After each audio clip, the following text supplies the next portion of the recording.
But the problem is, like I said, it's intentionally, Black Americans are intentionally being fed xenophobia by a white America that does not want them to have any power, does not want them to be able to consolidate power. There's a reason why white America embrace their white immigrant, their European communities, why they make it easier for them to immigrate or whatever, because that creates more power for them. Black people, imagine. That show me subscribe. Make no mistake, we're the only black people and y'all the only eat rat, eat cat people. You ain't black, you ain't that. Matter of fact, your black is repo, I'm taking it back. Cause y'all making it whack, faking jacks, y'all from the slave, raiding the tax. Bitch. We built the foundation, our innovations were groundbreaking. Y'all ain't wanna get down, now you're around, hating, faking. With the lineage in and out, the ground shaking. Someone say, FBA, we don't run away. We stay, we slay, we pray, we say,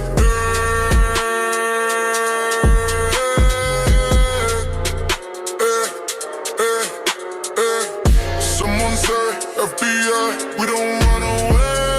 We stay, we slay, we pray, we say,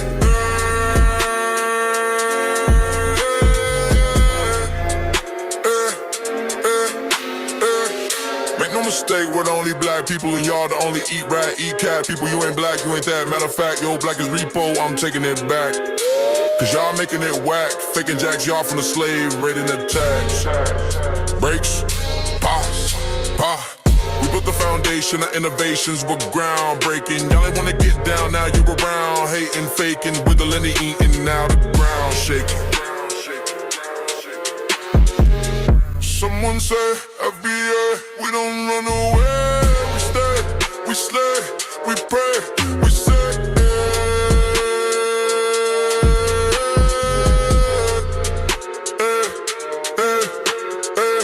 Someone say, FBA, we don't run away. We stay, we slay, we pray, we say,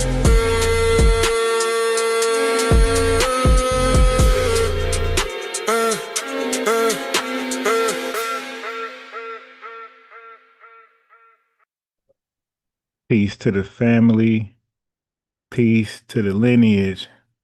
Voodoo FBA, God is in the building, the family's in the building.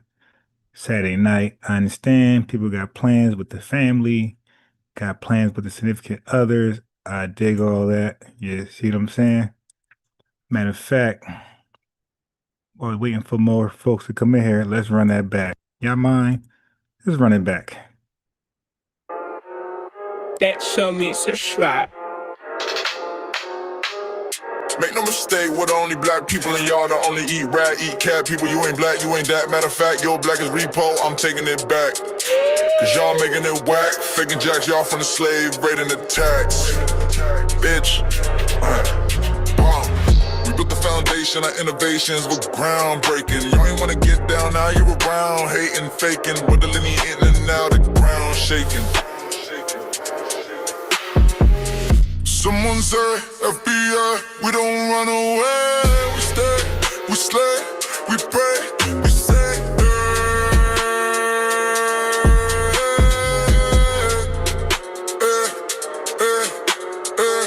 Someone say, FBA, we don't run away. We stay, we slay, we pray, we say,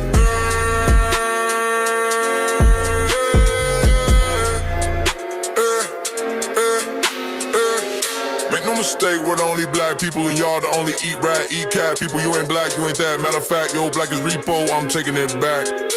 Cause y'all making it whack, faking jacks, y'all from the slave, raiding the tax. Breaks, pause, pause. We built the foundation, our innovations were groundbreaking. Y'all ain't wanna get down, now you're around, hating, faking. With the lineage eating, now the ground shaking.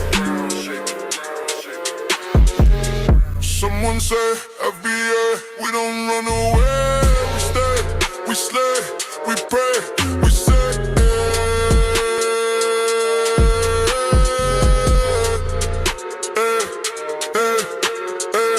Someone say, FBA, we don't run away. We stay, we slay.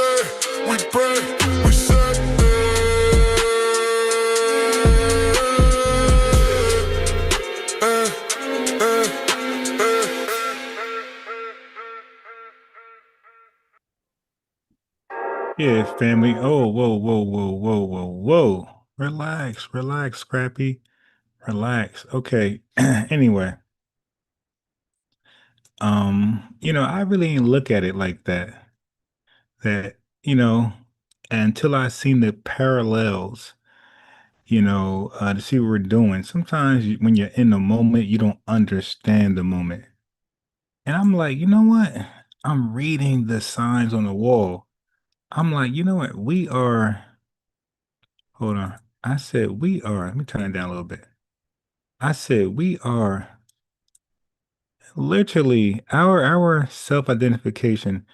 Hold on. Our self our identification, stance, our delineation, right? Action, our vocalization or reparations.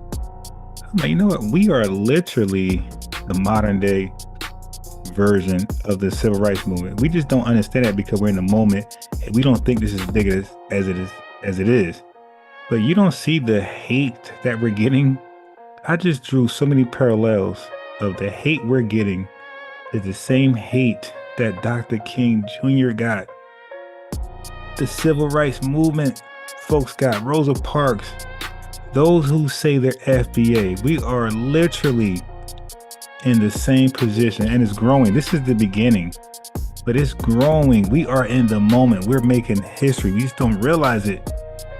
But we're getting the same pushback of our ancestors, if not more. Because our ancestors got the same hate we got, but they didn't get the African immigrant hate on this scale. They didn't get, because they were not even here. They didn't get the Caribbean hate. They weren't here. You dig like that? Small pockets, small numbers.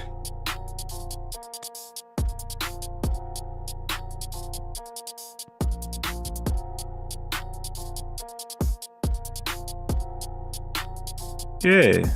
So we got what they got plus more. They would call these folks our own.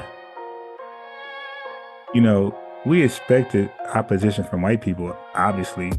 And we knew, that anybody that don't look like us was potential ops. But we couldn't fathom in the 1960s, in the 1900s, in the late 1800s, we couldn't fathom that folks who look like us, folks who would dare try to identify as us, would be in opposition to us, no different than a Klans member.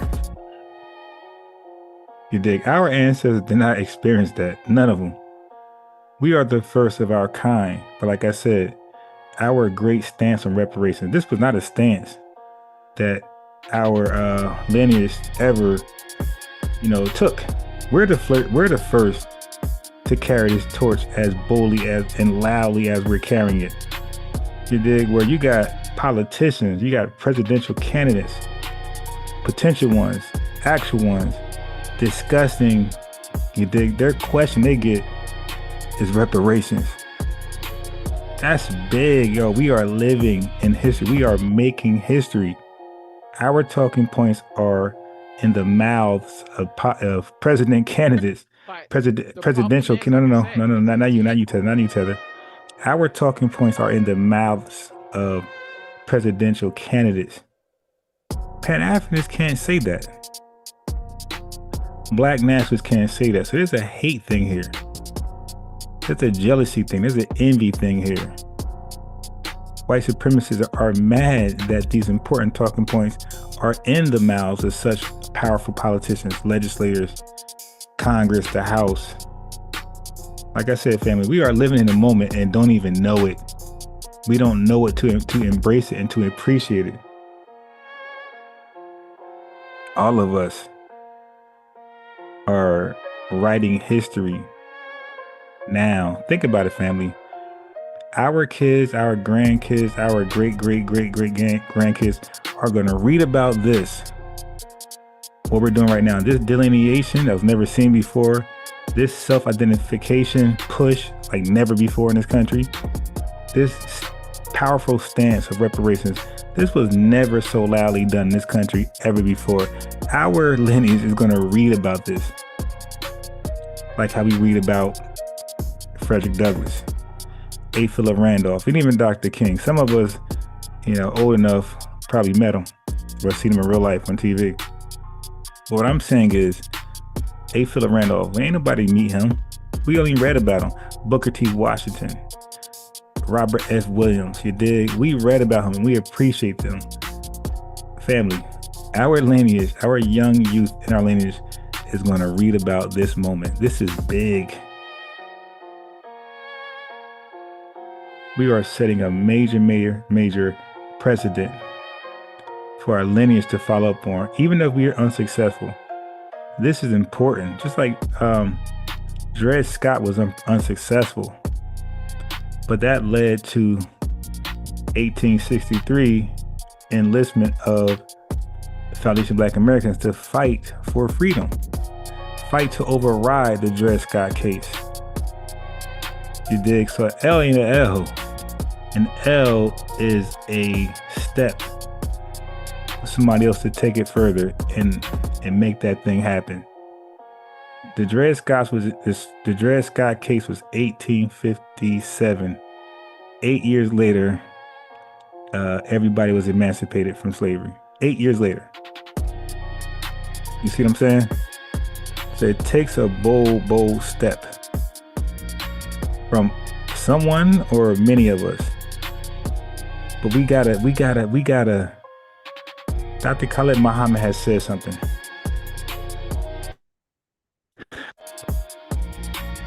But for matter of fact, I'm gonna see if I can find it on the fly. But he said something, okay? And he talked about you have to see it. You have to see it to understand your possibility. And he was comparing that to white society. Like they see their heroes and sheroes on TV, Batman and Superwoman and this smart guy, that smart guy, and this person, that person. So they're able to see what's possible, even though it could be impossible. But it's an idea to try. Dr. Khalid Muhammad said we need to see some of our possibilities, even in the face of impossibility. You dig? And he made a graphical reference of we need to see Black folks deleting, you dig, unaliving the mother folks on the movie screen, not in real, not in nothing factual, actual, but just the movie screen, just to, Tupac, I ain't a killer, but don't push me. Like to have that mentality, like, nah, we are willing to die for something. We are willing to unalive something. And you know what? You know what's a fulfillment of that? That you could say prophecy of Elder Dr. Khalid Muhammad, ancestor Dr. Khalid Muhammad. The prophecy was Django. When the movie Django came out, I was like, oh my God, Dr. Khalid spoke of this. He said we need to see ourselves putting in work on those other folks just to see the possibility, the alternative style. And we can't always turn a cheek, when we're being attacked, right? Sometimes we gotta stand up, man up, and stand our ground. So, but we need to see it in movie form. And then here go Django. You dig? So let me see if I can pull it up. I don't know if I want to pull it up. Cause it was kind of graphic. Nah, it's kind of graphic. I gotta manipulate that thing. It's too graphic because he was wild. Okay, and it's okay to admit when our brothers and sisters are wild. It's like, nah, my man was wild. He did, so nah, I can't do that. That's a guaranteed flag. You feel me? You know what I mean? Can't be that goofy to do that. But it was interesting. So I gave y'all a paraphrase that was pretty much close to what he was expressing. Let me do a roll call. Peace to Red Talk Anna. Red Talk Anna, based off your comment, I'm going to assume that you can trace your lineage back to slavery and give you make you a moderator, give you a lineage wrench. We got Moonduck Maximus. He said, revenge is like the sweetest joy. Tupac, you dig? We got Zuzz Up. He said, free app family. Start tracing your lineage, reparations, please, and thank you. Yeah, well, you know what? Post that free app link in the chat. We got Callie Kilgore 67. We got Golden Brown. Peace and love to you, brother. So you can never counsel me. So we got he said, I pray for this time and to be here. You dig? Yeah, man. This is our time right now. We gotta lineage up though. You feel me? We gotta take this serious. We gotta show out. You dig? Our ancestors during their time, they showed out in numbers. So when we live, we need to show out in numbers, man. Like the world respect numbers. Okay, power is in numbers. Remember that scene with Malcolm X when I looking out the jail window and it was like, hey, one man can't have that power. We need to show that power in different ways, different forms. Really. Go sit down, man. Go to bed. Okay, get in cover. You should be asleep by now. Yeah. So okay. So yeah, man, we need to show that power. And the power can be shown in the lives, you dig? Because you see, in foolishness, we'll show those powers. In foolishness and pure entertainment, we'll show those numbers. We will pull up on Shannon Sharp, 100,000 deep on Goofy stuff. We'll pull up on DJ Vlad and big stuff, Adam 22, DJ Academy. We will pull up hard for entertainment.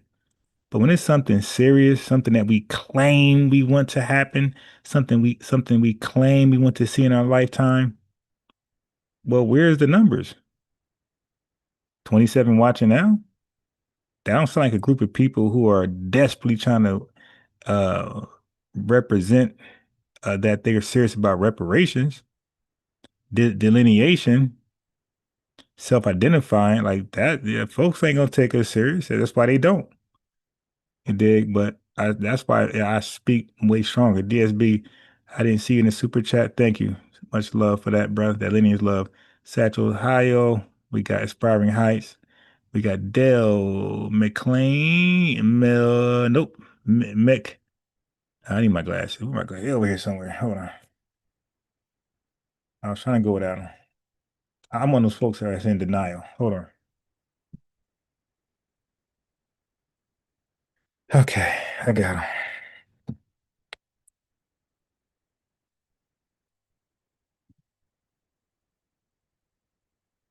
Yeah, some of us still putting stuff in front of what's necessary. I don't do that, man. I don't sacrifice my dignity, self-dignity for sports, games, and play. I don't do that, man. If anything, you know what I'll do? I'll have an iPad. Like if I was to watch something as serious as this and I wanted to watch sports or something or whatever you're watching, I will put the game on my iPad on mute and tune in. So now I'm looking at the iPad, I'm looking at the computer. I'm doing both. You know what I mean? That's okay. But anyway, okay, now I can see your name. We got Dale McIlwain, Mr. AMG, fresh always. Oh, we had another super chat in the building. I didn't see that. Mr. AMG says, salute $5 super chat in the building. Peace to you. Who else? Okay, so that's there for now. Oh, wait. I just seen somebody with a Q. Hold on. Damn it. I went too fast. Okay, I didn't even see the lineage love in the super chat. Thanks very much. I seen somebody else. I'm gonna call out another brother or sister I see in the chat. We got Red. Yes, it was crazy. Red Talk. Anna says, Paul Game in the building. We got Charlie Shaw. Hey, Ron in chat. Peace to you. Click the link. Oh yeah, click the like. Look, I'm saying link. My fault, Paul Game. He trying to help me out, and I said link. Yeah, click the like. Click the like. And I got the glasses on saying that. Moon Duck Maximus. Okay, it says Callie, you got to support pro FBA filmmakers like myself. Oh yeah, put the link in the chat, man. That's what it's for. It's about supporting each other. You feel me? Especially if it's something that needs to be supported, right? Filmmaking, I think, should have some love there. Pronounce Mac Ilwain. Okay, I got you, Mac Ilwain. I say Mick. I said Mick Ilwain. Yeah, Mac, like Mac McClung. Yeah, you're right, MC. Mac Ilwain, Hebrew native. Shalom to you. Poison Ivy. Trump loves the uneducated facts. Okay, everybody loves it. Everybody who's non-FBA loves the uneducated. Everybody. You dig?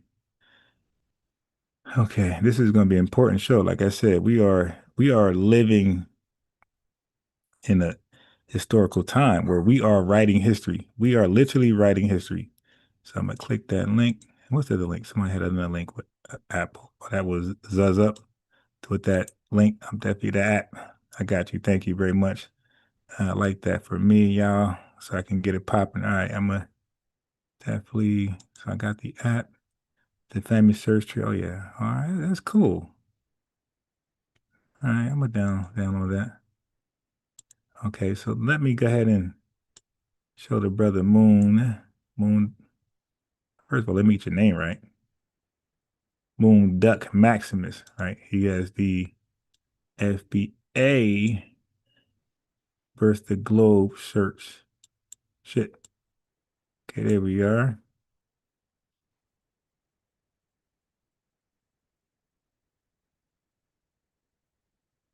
If you want to represent your lineage and show the world what you're about, what you're standing on, that's the shirt right there.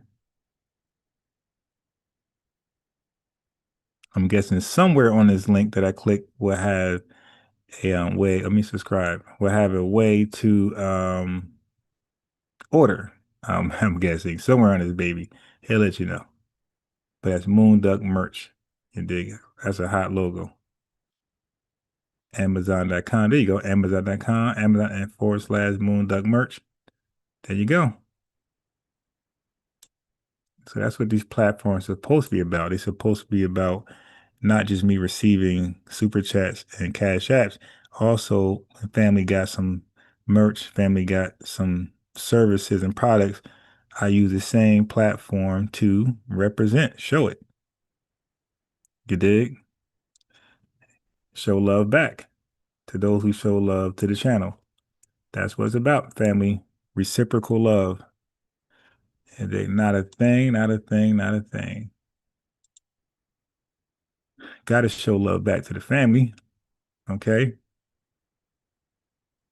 Okay. Anyway, let's get started with the show. I think who's here is going to be here. All right. So here we are, family. You ain't going to believe some of the stuff you're going to hear today, even though most of the stuff I rewatched today, but most of you didn't see it. So we have 35 watching live. Can we get 10 more? And I know NFL football is tomorrow, so I won't dare. Even though last year I used to go live around the football, I was wild. I used to go live even during the game. You did because it was on my heart. But tomorrow I'm gonna try to go live early and be off around 11 o'clock a.m. If I go live at all, I'm gonna get off at 11 a.m. I'm not gonna make you guys miss your football. You dig? So I will get off early. Okay, so earlier, and I got a bunch of shows where I'm showing you a parallel. I'm showing you that some of the way you think of our ancestors is a negative viewpoint, and it's not natural. It's not natural. Some of how you think about our ancestors who bravely fought for civil rights, the way some of us think of them is in an unfair, judgmental, and negative way, an offensive way. What I mean, some of us say they were all about dropping black business to accept white businesses. That's not what they were doing. That's how people framed it. Who are the people? Pan-Africanists, the same people who undermine us, and black nationalists and white supremacists. Those three usually work together, or at least stand for the same thing. Okay. Yeah, it was them. That was their propaganda that painted our ancestors as weak, stupid. Bleep, bleep, bleep. Y'all stupid folks. Bleep, bleep, turn your other cheek. Bleep, bleep, bleep, bleep. Y'all stupid folks trying to integrate into white society. Bleep, bleep, bleep, bleep. Y'all stupid folks. You think the white man gonna respect you? Bleep, bleep. Yeah, that's what the Pan-Africanist black nationalists and white supremacists were saying. They didn't want, okay, for example, family, do you think, let's just think about it. Let's just think about it. Do you think white supremacy wanted the civil rights movement to be successful and laws be passed on our behalf, where we're granted federal protection for our constitutional rights? Do you believe the Klan? Also, don't forget, we were also uh, voting rights. We have voting rights that was going to be protected. Now we can actually vote, and it meant something. The Klan or some white races couldn't just chase us off the voting polls anymore. You dig? That's over. Do you think the Klan or white races really was like, yeah, the civil rights movement, yes, this is a win for us. Yeah, let's push it. Let's help them push it. No, come on, man. So if the Klan was against it and you find black nationalists against it and you keep finding Pan-Africanists, we keep seeing Pan-Africanists and the Klan on the same side of history. At one point, family, do you scratch your head and say, wait a minute, could they be working together? Is it possible that they could be working together? We keep seeing it. Okay. During all of our history, all of our history in this country, Foundation Black Americans never worked with the Klan. That was taboo. Remember, we talked about traditions in our culture, FBA culture, and we talked about what is taboo. And we mentioned a whole bunch of things like touching a black person's radio in the car. Well, one was don't not associate yourself with the Klan. You feel me?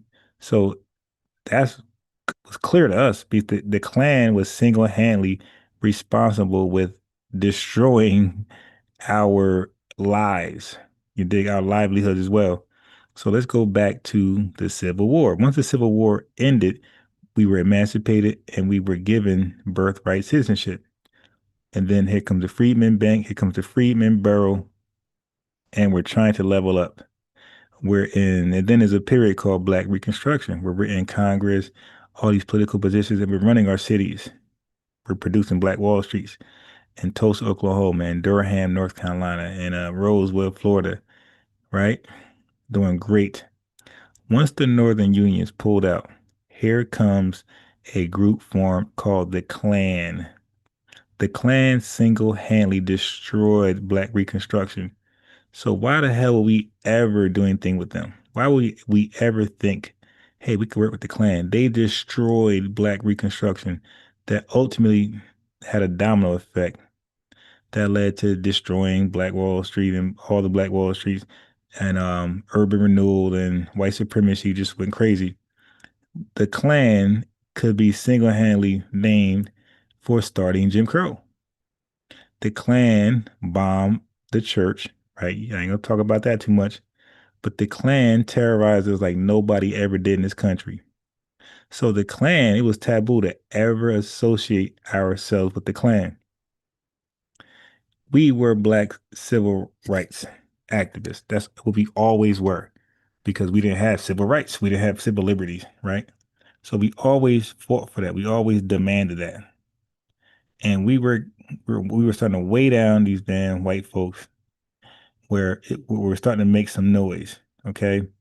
And as we're making noise, as we're wearing down white people, here comes this damn implant named Marcus Garvey, who had an agenda that was completely backwards in opposition to everything our ancestors ever stood for. This dude said the hell with civil rights. We're going to separate completely, as though we were already separated. But he's saying we're going to separate and let them just have America. Let them have what your family built in this country, the foundation, all the money and wealth is owed to you. Nah, let them have it. Sounds like a conservative, right? And we're just going to leave the country. We're going to go to Liberia. Headphones dying. We're going to go to Liberia and we're going to just start all over. We're going to go to Liberia and we're going to most likely be fighting with the American Liberians and the natives there because they didn't invite us. The president had no knowledge of this Marcus Garvey repatriation action to Liberia. Marcus Garvey could at least tapped in with the president. He didn't even check in. How you gonna try to stage a mass migration to Liberia and you didn't even check in with the president? You did. You on some old illegal border hopping the fence type ish. You dig? But that thought process was the furthest thing from any Foundation Black American activist. No Booker T. Washington, no Frederick Douglass, you name it. Nobody was trying to leave the country. Take the L. Let our ancestors build it. Make this ain't just a first world country. This is a superpower.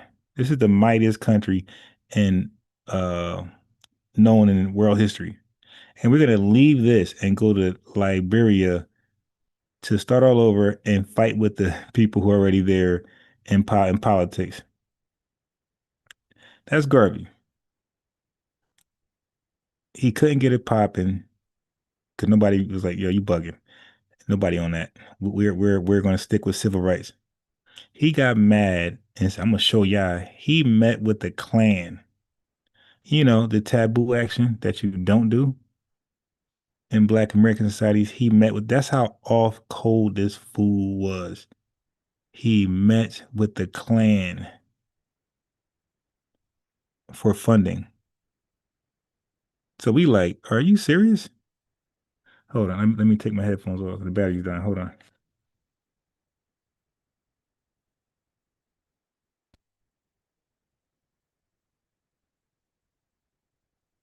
Let me just turn the microphone down if it's up, the audio. Okay, I got the audio down. I went too far.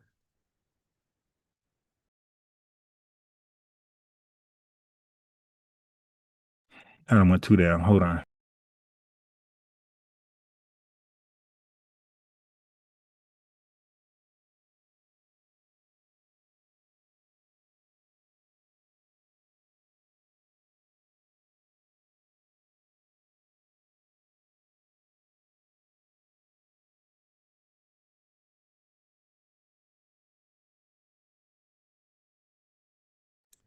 Yeah, so this fool is gonna meet with the Klan to try to get something popping for what he said for Foundation Black Americans. Yeah, we were like, dude, did you lose your damn Jerry curl mind? A. Philip Randolph slapped that fool Koofy off, and we started a campaign that was Garvey must go. We're like, yo, get this agent the hell out of here. And that's exactly what happened. We got that clown up out of here, man. The Klan. I'm gonna meet with the Klan to do something for Foundation Black Americans. The Klan, like, yeah, come over here. We'll help you out. Here, give them this Kool-Aid. Have them drink this Kool-Aid and everything's gonna work out afterwards. This dude met with the Klan family. That was so by the way, the whole time I forgot to add this part in there. The whole time he was clowning our civil rights activists, our ancestors. He was clowning W. Du Bois. He was clowning Chandler Owens. He was clowning A. Philip Brown. He was clowning them as weak, wanting to crawl to masses, plantation. He did disrespecting the hell out of us, undermining the hell out of the civil rights movement, just for this tether to later meet with the Klan. You know, A. Philip Randall's like, yo, didn't he call us sellouts for winning civil rights? Is this dude serious? Is he really over there with the Klan? That's your Garvey. So from there, that fell apart. So Garvey got deported. So the civil rights movement was back full steam. You dig? Like they never left.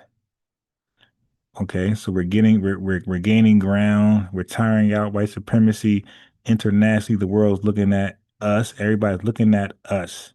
They're looking at the nonviolent marches. We're looking at the turn your cheek stance. You feel me? the world's like, wow, these folks are great. They showing us how, but they're exposing the hypocrisy in America because these folks trying to police the world. And then they're showing us how to really get stuff done in a superpower country. Okay. So shortly after that, here goes my implants. Now you got uh more black nationalists. And I'm sorry to say to you guys, but Malcolm X at that time, before he went to Mecca, he was a black nationalist. And he was at the forefront trying to stop he took Garvey's spot basically, trying to stop the civil rights movement, calling our ancestors, our strong, brave ancestors, the worst names possible. Malcolm X called Dr. King Uncle Tom. Dr. King, smart as he come on, man. Dr. King, as smart as he was, you call our great ancestor that the world embraces. You call him Uncle Tom, that is the most disrespect. But these folks with these dual allegiances, they're questionable. FBA over here, Grenada over there. It's like, dude, sit down. Sit down. Malcolm X believed in separatism. Okay. Okay, show us. Lead by example. Live like an integrationist entire life. A separatist by rhetoric and babble, but an integrationist by livelihood.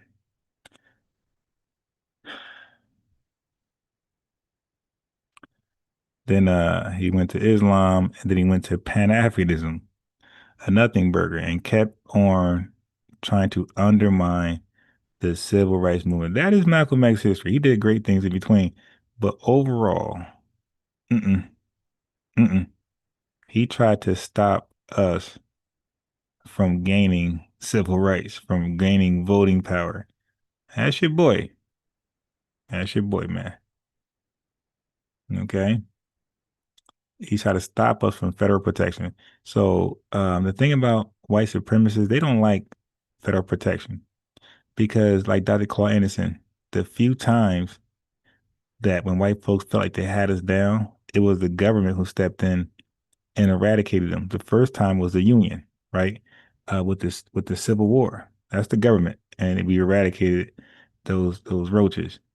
And then the civil rights movement, the civil rights movement. That's the second time the government stepped in and made sure we were successful. So the only time the government stepped in was those two times, and both times made us successful. You feel me? So white supremacy, like, man, that damn government, man, I hate that government. And then when you have our own saying, oh yeah, I hate that government, man. To me, 2 + 2 is 4 all day. I don't know what it is to you, but it's 4. Like if we consistently be on the wrong side of history, trying to block those who are on the right side of history, we got to call it as it is, man. You were wrong. You want some BS. You want some agent implant type stuff while you were doing that. I think that's fair.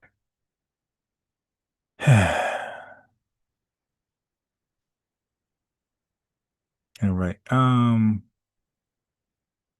What else?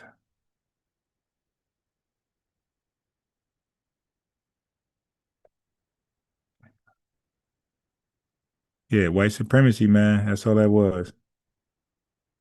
And so I had some videos. You could go check them out, dealing with the civil rights movement, what it was really about, and what it really wasn't about. So you know what? I should pull up some videos on Dr. King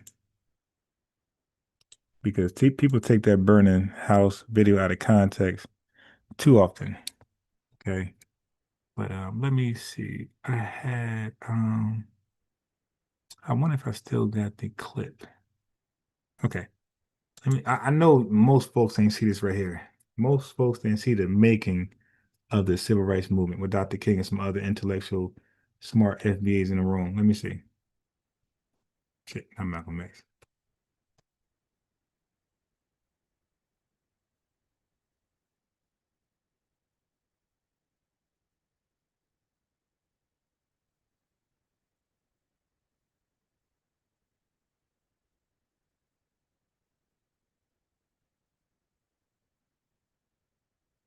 Let's see if this is it right here.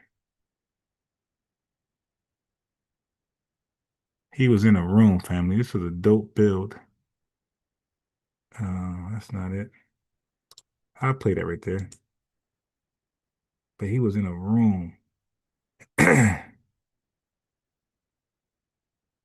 He was. I want to see I want y'all to see when they was brainstorming. They were think tanking. Damn it. All right, let me do this. Hold on. Let me do this.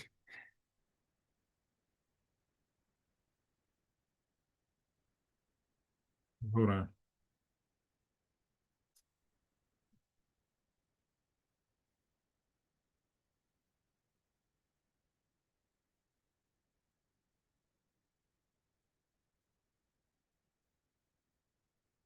Okay, let's see. Let's see if I can find it. It was a great bill.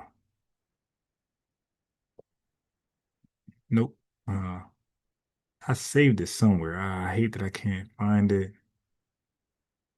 Damn. I got it saved somewhere, and I hate that because I don't know where that somewhere is.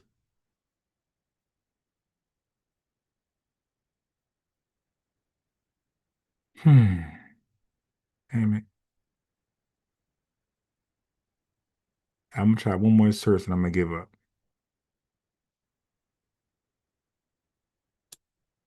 Let me try this one.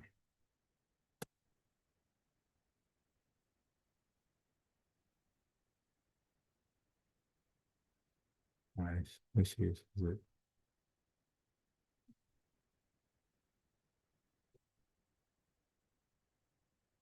Yeah, I don't think I'm gonna find it on the fly. Yeah, I'm not gonna find this one on the fly, family.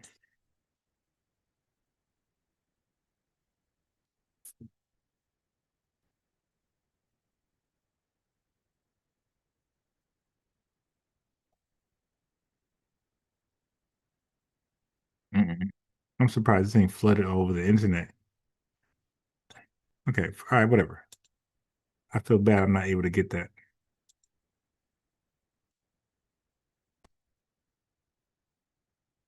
I feel bad I wasn't. Hey, what is this? This year than in '63. Do you? Yes, I think that's true. I think if we don't get the bill, we will certainly have more demonstrations. They'll be larger and more extensive.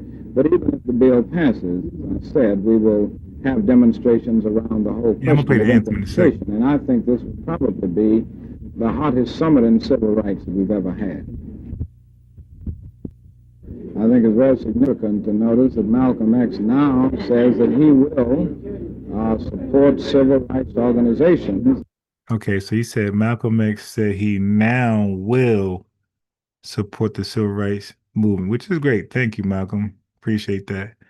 You were on code. So Malcolm X, he went out on code. So let's add that to his portfolio. He went out on code. He went out defending or standing with the civil rights activists. We just hope he would have did it earlier because he would have been a great voice, a great orator, a great speaker for the movement. In many instances across the nation, this reveals that he recognizes now, it seems to me, that the wave of the future is with the civil rights movement, and that all of the talk about a separate state and the separatist philosophy generally will not appeal to Negroes. Now, I do think that that separatist talk, that separatist rhetoric won't appeal to Negroes and family. This is 2025. Which one of us is buying into that separatist talk today? Which one of us are like, yeah, we need to be separate. Let's go be separate. Come on, man, that's stupid. All right, so I got a request for the anthem. All right, so let's get the anthem in.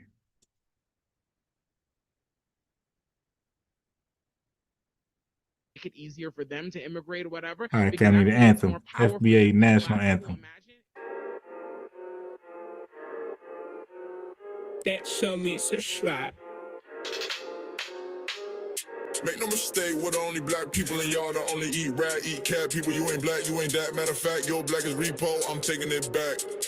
Cause y'all making it whack, faking jacks, y'all from the slave, raiding the tax. Bitch.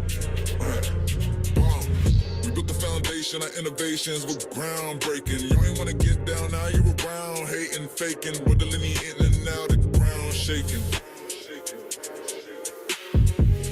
Someone say, FBA, we don't run away. We stay, we slay, we pray, we say,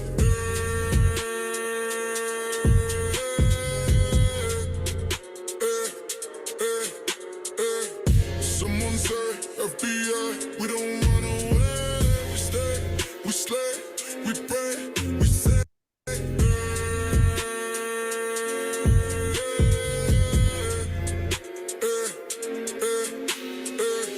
Make no mistake, we're the only black people and y'all the only eat rat, eat cat people. You ain't black, you ain't that. Matter of fact, your black is repo, I'm taking it back.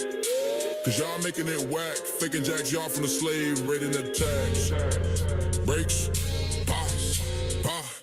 We built the foundation, our innovations were groundbreaking. Y'all ain't wanna get down, now you around, hating, faking, with the eating, now the ground shaking.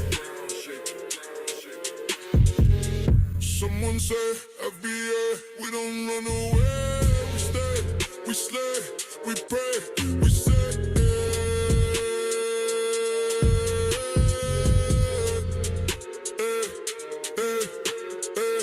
Someone say, FBA, we don't run away. We stay, we slay, we pray, we say.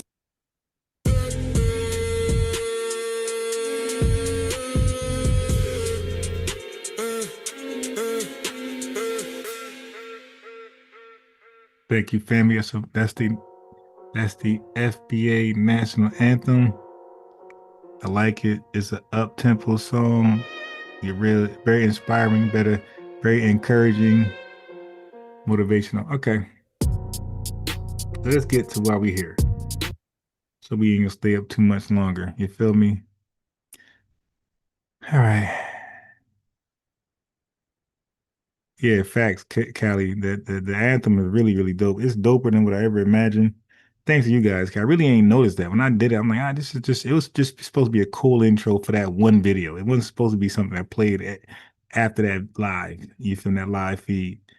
So when I played it, I'm like, yeah, family, I got a song for y'all. When y'all was like, yo, play it again, that's when I realized, wait, are they just gaslighting me? Are they just tripping, trying to, and then I've sent to my friends who are don't even know the FBA. They don't ignorant. I mean, they cool, but they one of those people that just don't care.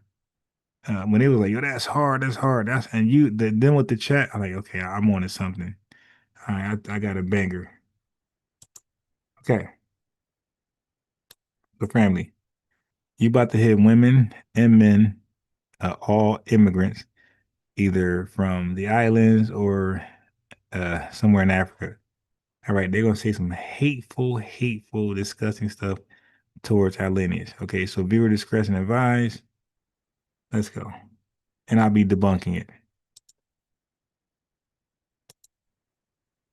But the problem is, like I said, it's intentionally, Black Americans are intentionally being fed xenophobia by a white America that does not want them to have any power, does not want them to be able to consolidate power. There's a reason why white America embraced their white immigrant, their European communities, why they make it easier for them to immigrate or whatever, because that creates more power for them. Black people, imagine if we had the voting power of all these Black immigrant communities, right? Like all these Black immigrants in this country had rights if they could vote, if we were all brought in, if we had a more unifying solidarity mission, right? If we were trying to understand each other, but we're intentionally being educated against one another, right? So you're not going to be. Okay, so she said we are intentionally being educated against one another. And basically it's 50-50. All right, well, let's see. Okay, so for one, the core flaw and what she said was projection, not reality. So she claimed that foundational Black Americans are being intentionally fed xenophobia by white America to prevent unity with African immigrants. So it's our fault. We're the ones that's stupid, okay? Everybody else is just smart. We're dumb enough to be force-fed anti, Africanism, anti-Caribbeanism, and we just dumb. Like, yo, there's nobody more non-trustworthy of white folks than FBAs. Nobody. Anyway, so the claim is Foundation Black Americans are being intentionally fed xenophobia by white Americans to prevent unity with African immigrants. Okay. Okay. I mean, that sounds good, but here's the reality. So that was a projection. In fact, it is the African and West Indian immigrants who often report being warned about Foundation Black Americans. This is what they say out their own mouths by their own families, and they get this warning to stay away from us from their own families, educational systems, religious leaders, and colonial, post-colonial propaganda. They say this. Okay. So many African immigrants say they were told things like don't hang with African Americans, foundation Black Americans. They're lazy, they're gangsters, they don't value education. You guys see this. Your family says in interviews and academic studies, West Indian immigrants have admitted they were raised to view themselves better than Foundation Black Americans. Goddamn. So the bottom line is far more accurate to say that African and West Indian immigrants are fed anti-Foundation Black American bias before arriving, not that we are bred to hate immigrants. So if anything, if there's anybody bred to hate anybody, it'll be you and us.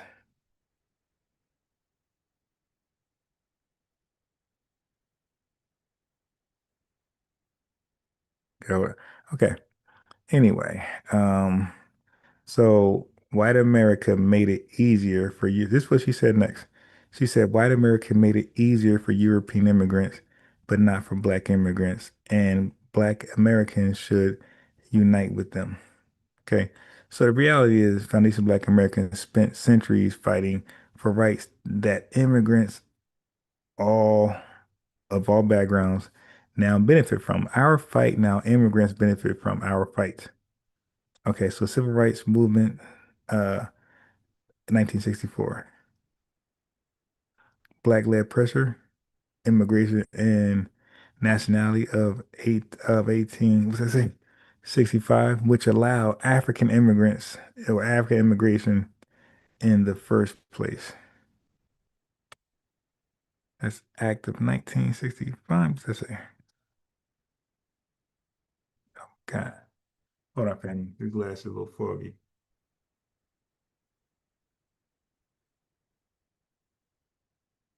Okay. That's worse.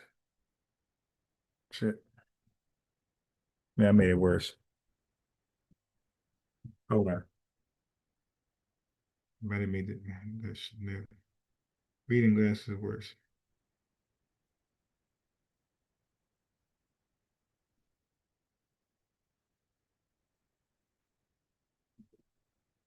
Okay. So here's so here's the reality. Foundation Black Americans spent centuries fighting for rights that immigrants of all backgrounds now benefit from. Civil rights movement of 1964, Black-led pressure, Immigration Nationality Act of 1965, which allowed African immigration in the first place.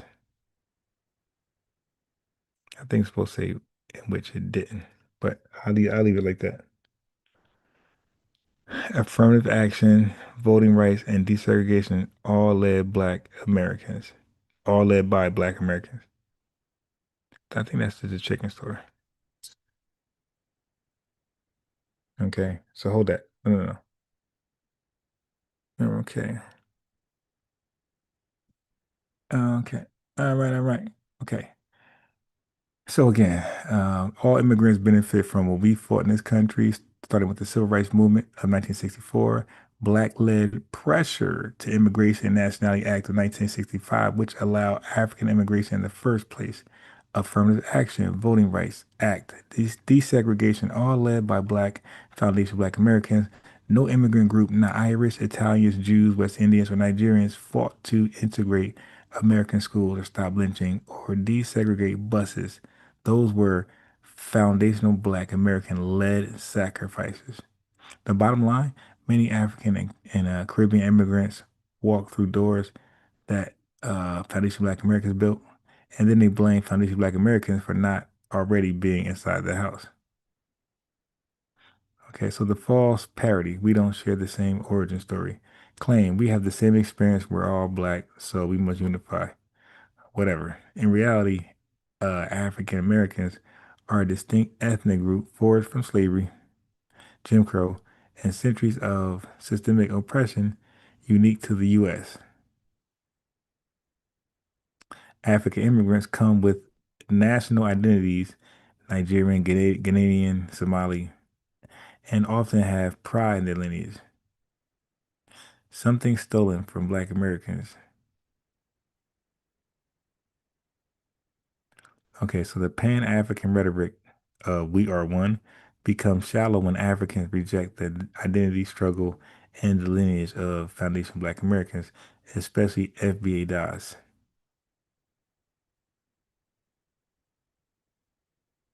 Okay. So the bottom line, unity can't be forced by blaming Foundation Black Americans for not erasing their paint to appease newcomers who barely recognize their struggle.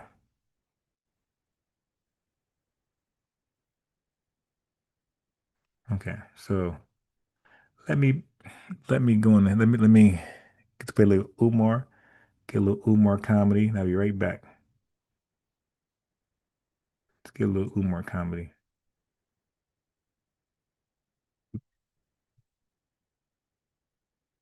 He lied. He said from April to August, I'm quoting him from the YouTube video that somebody This is sent Umar me because I justifying didn't losing even school. know He's that blaming he the was city. communicating with a YouTube hater.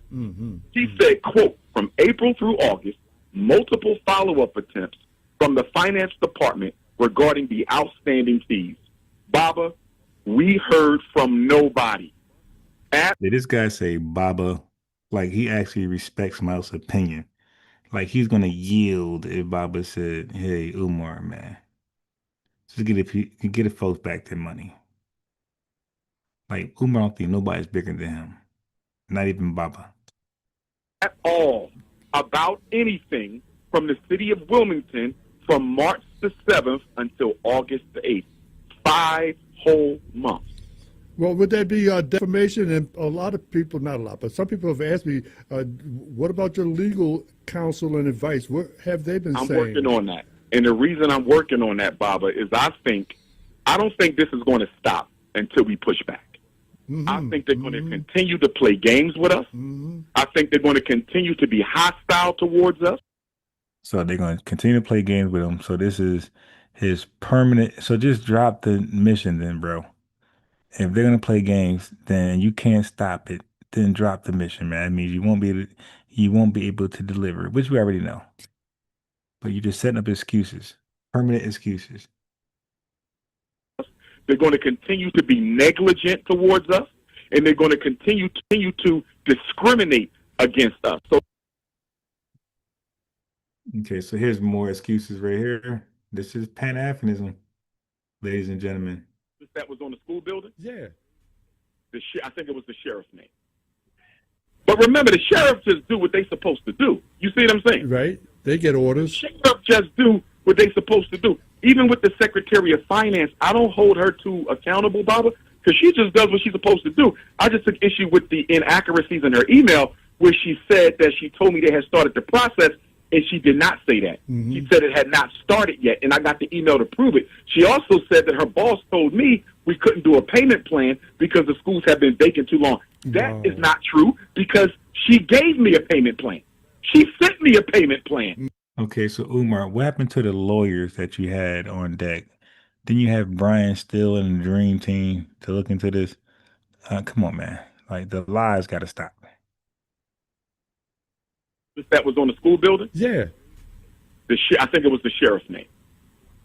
But remember, the sheriff just do what they supposed to do. You see what I'm saying? Right. They get orders. The sheriff just do what they supposed to do. Even with the Secretary of Finance, I don't hold her to accountable, Bobby, this is a because she just does what she's supposed to burger, do. man. I just took issue with the inaccuracies in her email where she said that she told me they had started the process. Family, I will never do business with people who have a permanent excuse to fail me. And she did not say that. Mm-hmm. She said it had not started yet, and I got the email to prove it. She also said that her boss told me we couldn't do a payment plan because the schools have been vacant too long. That is not true, because she gave me a payment plan. She sent me a payment plan. Mm-hmm. I just didn't move on it, Baba. Why? Because we just paid off $30,000 in water, and I'm going to try to get the vacant property fee registration waiver applied retroactively. Mm-hmm. And then we could talk about doing the payment plan. You feel me, Baba? I wanted to get that rectified first to reduce the balance. So have they unfrozen your accounts? Finance, I don't really hold her to responsible except for those two untrue statements in her follow-up email. Go ahead, Baba. I said, have they unfrozen your accounts? Yes. Wow. Okay. Yeah, so now, we have a new account. So for brothers and sisters who want to donate, go ahead and make your check or money order payable to FDMG Academy, same address, P.O. Box 9634, Wilmington, Delaware 19809. And as I said, Baba, they raised the vacant property registration fee up to $12,000 for this year. So if we don't get the waiver, that's $25,000. Nonsense fees, Baba. Nonsense fees. We would have given the city of Wilmington, Delaware, Baba can't who save ain't you, done buddy. nothing for us at all. We would have given them $100,000 this year alone on nonsense. Water we don't use, $30,000, and then the vacant property registration fee. The past was $30,000, and then now that it's going to be $12,000 a building, that's another $25,000. That's $55,000 on vacant property registration fees, Bob. Wow. So as you can see, they're clearly trying to sabotage us by wasting our money. That's what the strategy is. So did they say why they? I would love to know why they decided to raise the vacant property registration fee, Baba, from $5,000 to $12,000. That's a $7,000 increase, Baba. But it wasn't just for you. $7,000 increase. Yeah, but it wasn't just for you. It was for all vacant properties. It was for vacant properties that's been vacant for at least 5 years. Right. So. But you don't raise them prices, Baba, without a reason. And why did you raise them by so much? Gentrification. They want those investors to come in and take all of. That's Baba. Baba got all the answers. Baba is like the Wizard of Oz. You dig? Vacant properties. So where we at now, Baba? Because I'm not letting this go. Baba got all the answers. Still our That's the Zoom buildings, link but in the I can chat, tell. family. I'm not letting this Open go. panel today. So because I didn't get no direct answers from the chief of staff, but I will have to get back in touch with the chief of staff because I need to know why his deputy chief of staff is giving out misinformation Family, to the it's public. like the video. We ain't got I much want to know why his in deputy attendance. chief of We can staff at is least master blatantly live. lying on us. Blatantly lying. Attending. Let me see Okay? live. But then I Sometimes also got delay. spoke to, I contacted the city We attorney. can just make front. And guess what they told me? They said, we did not handle the paperwork for your lien in judgment. Wow. So if y'all didn't handle it, who did? Yeah.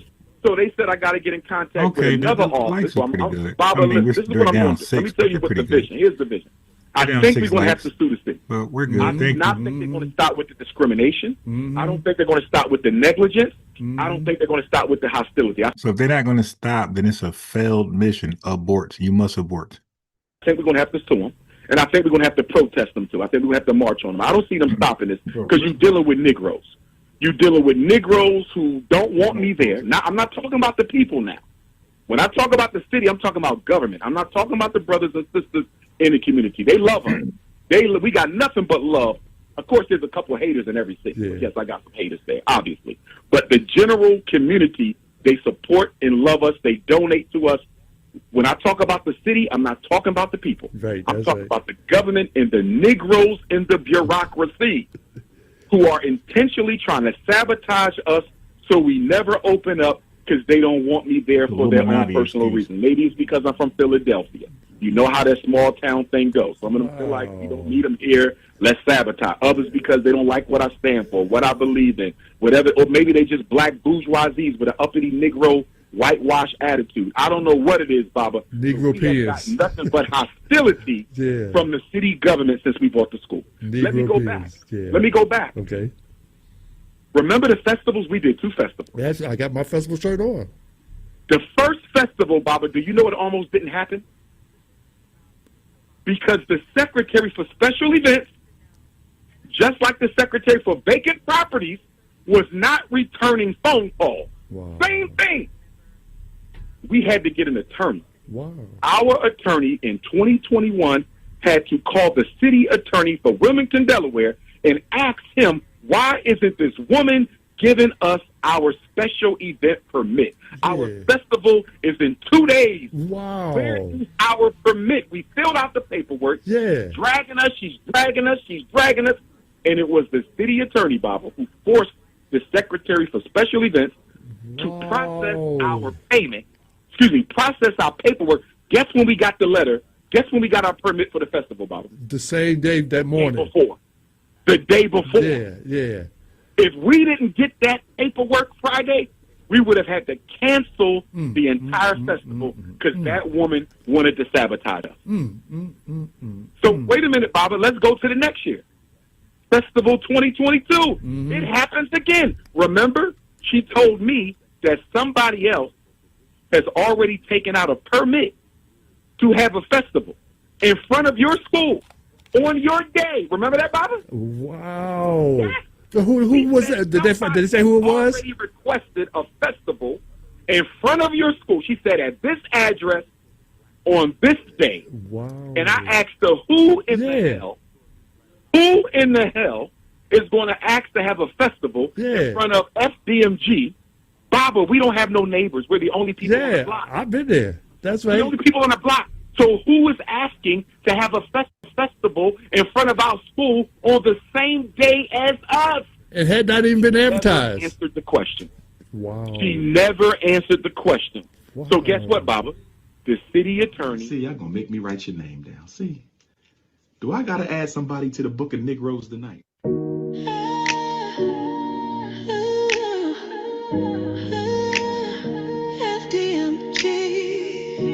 Okay. So I'm in the background eating. I'm gonna get back to the cookout on these little crazy hating black immigrant sisters. But did y'all see? I hope I ain't get rid of it. Did y'all see Umar's date? So Umar recorded his date. He has he did the little donation things. 2 women sitting with $500. He did a double date. He made the G. He kept calling them bougie because they wanted. He told everybody, "Give me $500. We go to a restaurant at your choice." So they went to their choice, and he kept calling them bougie the whole time. He wanted them to really. She was trying to shame them to like go into like a Subway, so he could keep most of the money. You dig? So check it out.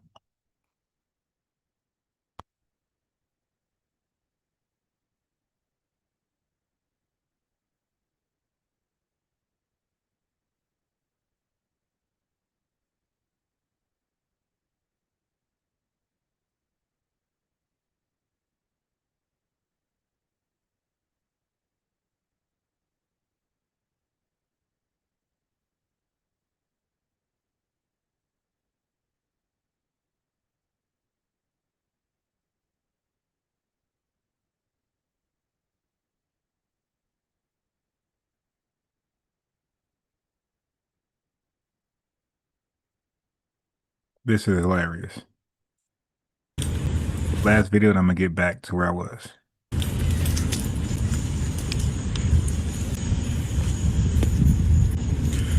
Peace and love, black family. It's the Prince of Pan-Africanism. I'm live, Wilmington, Delaware. I'm headed to the drop squad with the 2 bougie twins. You see them behind me? That's Keita and Kerry. I call them Bougie 1 and Bougie 2. You know what? Drop squad is closed, y'all. And so is Timothy, so we might got to go to the next closest restaurant. Wait a minute, is Timothy's closed? Yeah. Drop squad is closed. No Obatala shake. No, Drop Squad is closed. I can't get my Obatala shit. He said the next available restaurant. So I guess they couldn't pick the restaurant of their choice because you said the next available restaurant. So they like, well, what about? I thought it was up to us. Shake. No Obatala shake. Can y'all believe this? No Obatala shake. No Marcus Garvey burger. No Bob Marley salad. How you doing, gorgeous? Good, how are you? Drop Squad is closed. Damn. What we got next? This is the first time I came to Drop Squad and they was closed. I know. Drop Squad abundance. So I'm gonna get you for this. Dinner? Yeah. First of all, they walking, but is he going to dinner with a Black Power bootleg shirt? That shirt look crazy. But he's going to dinner with a bootleg Black Power fist shirt. Abundance, I'm gonna get you for this. I was looking for that Obatala shake. What is that? Bun? Some black folks sitting there. Might be all right. Is it two different? Yeah. How are you going to dinner with a Black Power fist in your shirt, man? You dig?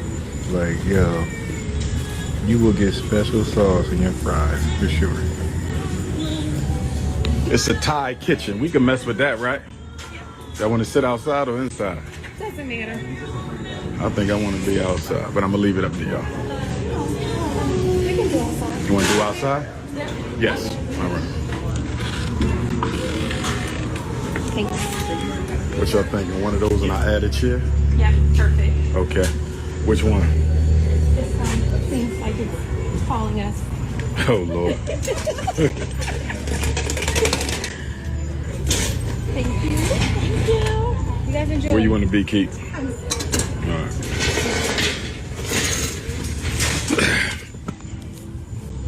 Hard day's work. We got to eat. What you got to say to the people, Bougie One? We're famished. I don't have much to say. Okay. No one's ever eaten here before, huh?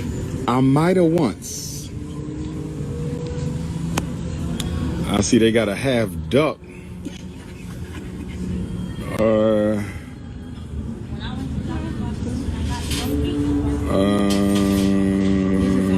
Honey chicken ain't bad.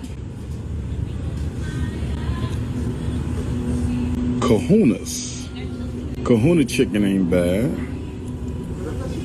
Scallop. When you say it isn't bad, that means you've tried it before? Nah. Or it just sounds okay. It mean I'm looking at them ingredients. Okay. And it's looking like that's a nice combo. Now they got the scallops and shrimps. I'm gonna go with the salmon. Lobster fried rice. Is that real lobster? I heard the lobsters be bootleg. What, like a genetically modified? Genetically modified. Yeah. They said, I saw this show. They said a lot of stuff you eat every day is fake. It's fake. They said honey, Oh yes. No. fish. Yeah. I'm like, what? Gotta be careful. I definitely want that Thai iced tea. Got honey from a little farm in North Carolina. They sold it on the side Veggie of the road. spring rolls. That's usually the best way to get it. I'm gonna have a little honey. No, I tried honey. Yes, you are.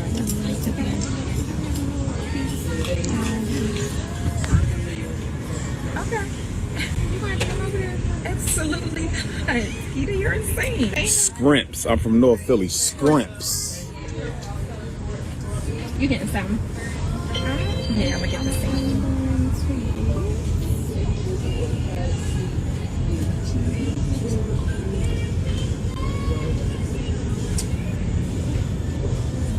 And curry bowls is nice too, though.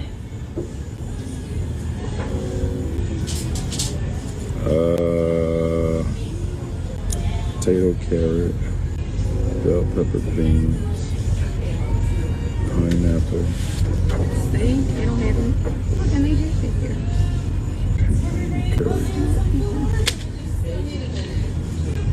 Smart people with the letters. Spring rolls. This chicken also has sweet and sour sauce.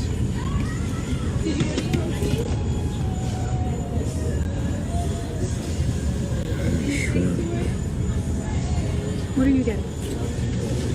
I was trying to get Chicken. Veggie rolls.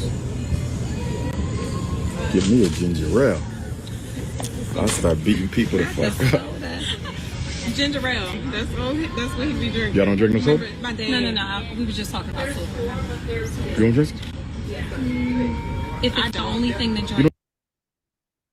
Now, Umar's supposed to be E5, Tunde, all this spiritual stuff, but he drinks the soda. Listen to his diet. This is the Prince of Pan-African. He's a real African, but listen to his American diet. But he's all this African King Kong stuff.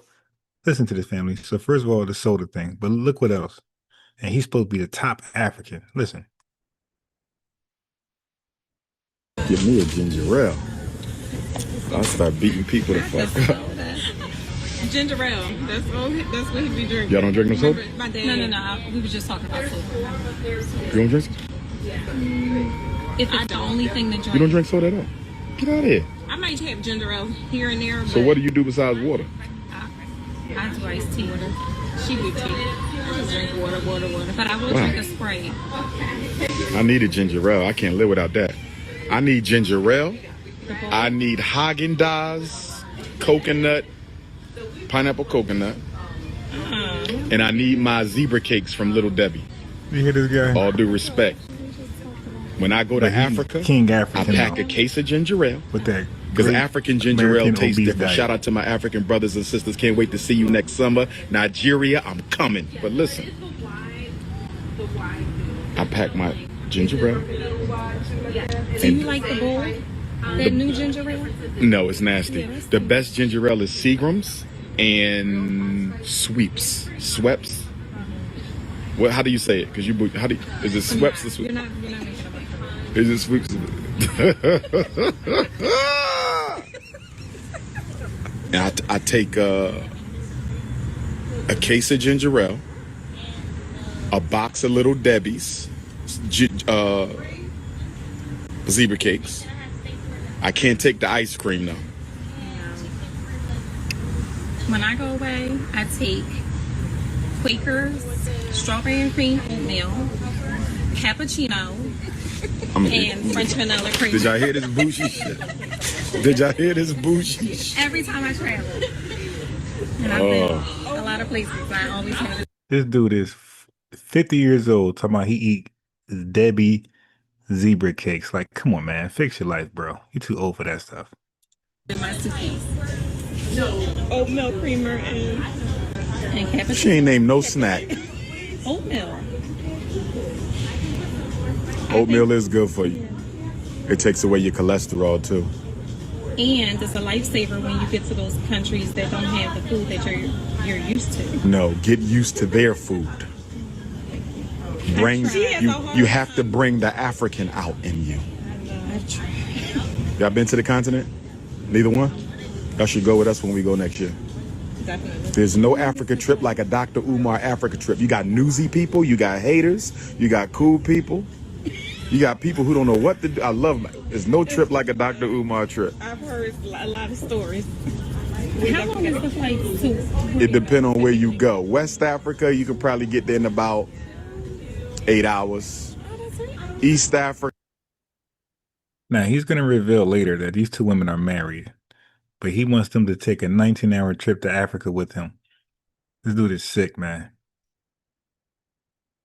Africa, 12 to 16. South Africa is the longest flight ever. How long? South Africa is like a 19-hour flight. Oh, I've been on a 24, so. Where you go? Bali. What is and that? Then I went to Dubai. Where's Bali? I never heard of this shit. Really, I bet you it's right bougie. near Indonesia. If you don't take your ass to Africa one time. I am. I want to go, but I don't know where to go. And then when What do you say mean? that, I have like a travel. Anywhere. No. You can no. Literally, I've been to Egypt, Ethiopia, Kenya, Malawi, Morocco, Lesotho, South Africa, Nigeria, Ghana, Togo, Benin, Liberia. Oh, so you've been to Africa. Wherever you go, you love it. Just go. We probably going to do Nigeria. We're going to do the Jamaica trip, the Garvey tour, and then we're going to do Africa. I'm trying to do Nigeria because I love Nigeria. They're just like us. I've been there 3 times, and every time I took But this is a cultural trip. See, it's culture. Tell him. I don't. that was a have party fun. trip. No, I'm a tourist. Like I Okay. go to. Did you go to the National Museum of Jamaica? No. Did you visit the grave of the most honorable Marcus Messiah Garvey? No. Did you visit the grave of Bob Marley? No. Did you do the slave trails of Samuel Sharp and Paul Bogle? Did you go to the Bobo Shanti Rastafari Nation and the Nyabingi Nation? Did. Yes, we did. And then what is the cave that we went to? I want to go see those things. I didn't know anything about all those things that you're bringing up now, but I'm interested.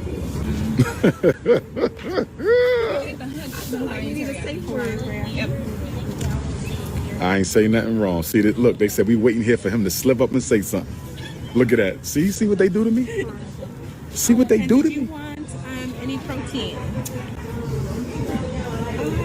What's the like chicken or? Yeah, we have chicken, steak, shrimp. Let me get shrimp. Shrimp? Yeah. And white or brown rice? I will take brown rice. All right. And did you want white or brown rice for the salmon? White or brown? I'm sorry. White or brown for the salmon? You better say brown rice. You on camera. Don't you say that white rice. For the salmon. White or brown? I'm sorry. White or brown for the salmon? What type of white is it? Is it jasmine? Yeah, I'll take that. No, she didn't say white rice on camera. Wow. Come on, sis. Is it that jasmine rice? Doesn't matter. It's white. Don't make assumptions. These are married women. See?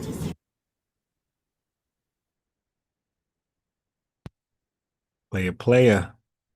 He rented out some husbands, 2 wives, for $500 each.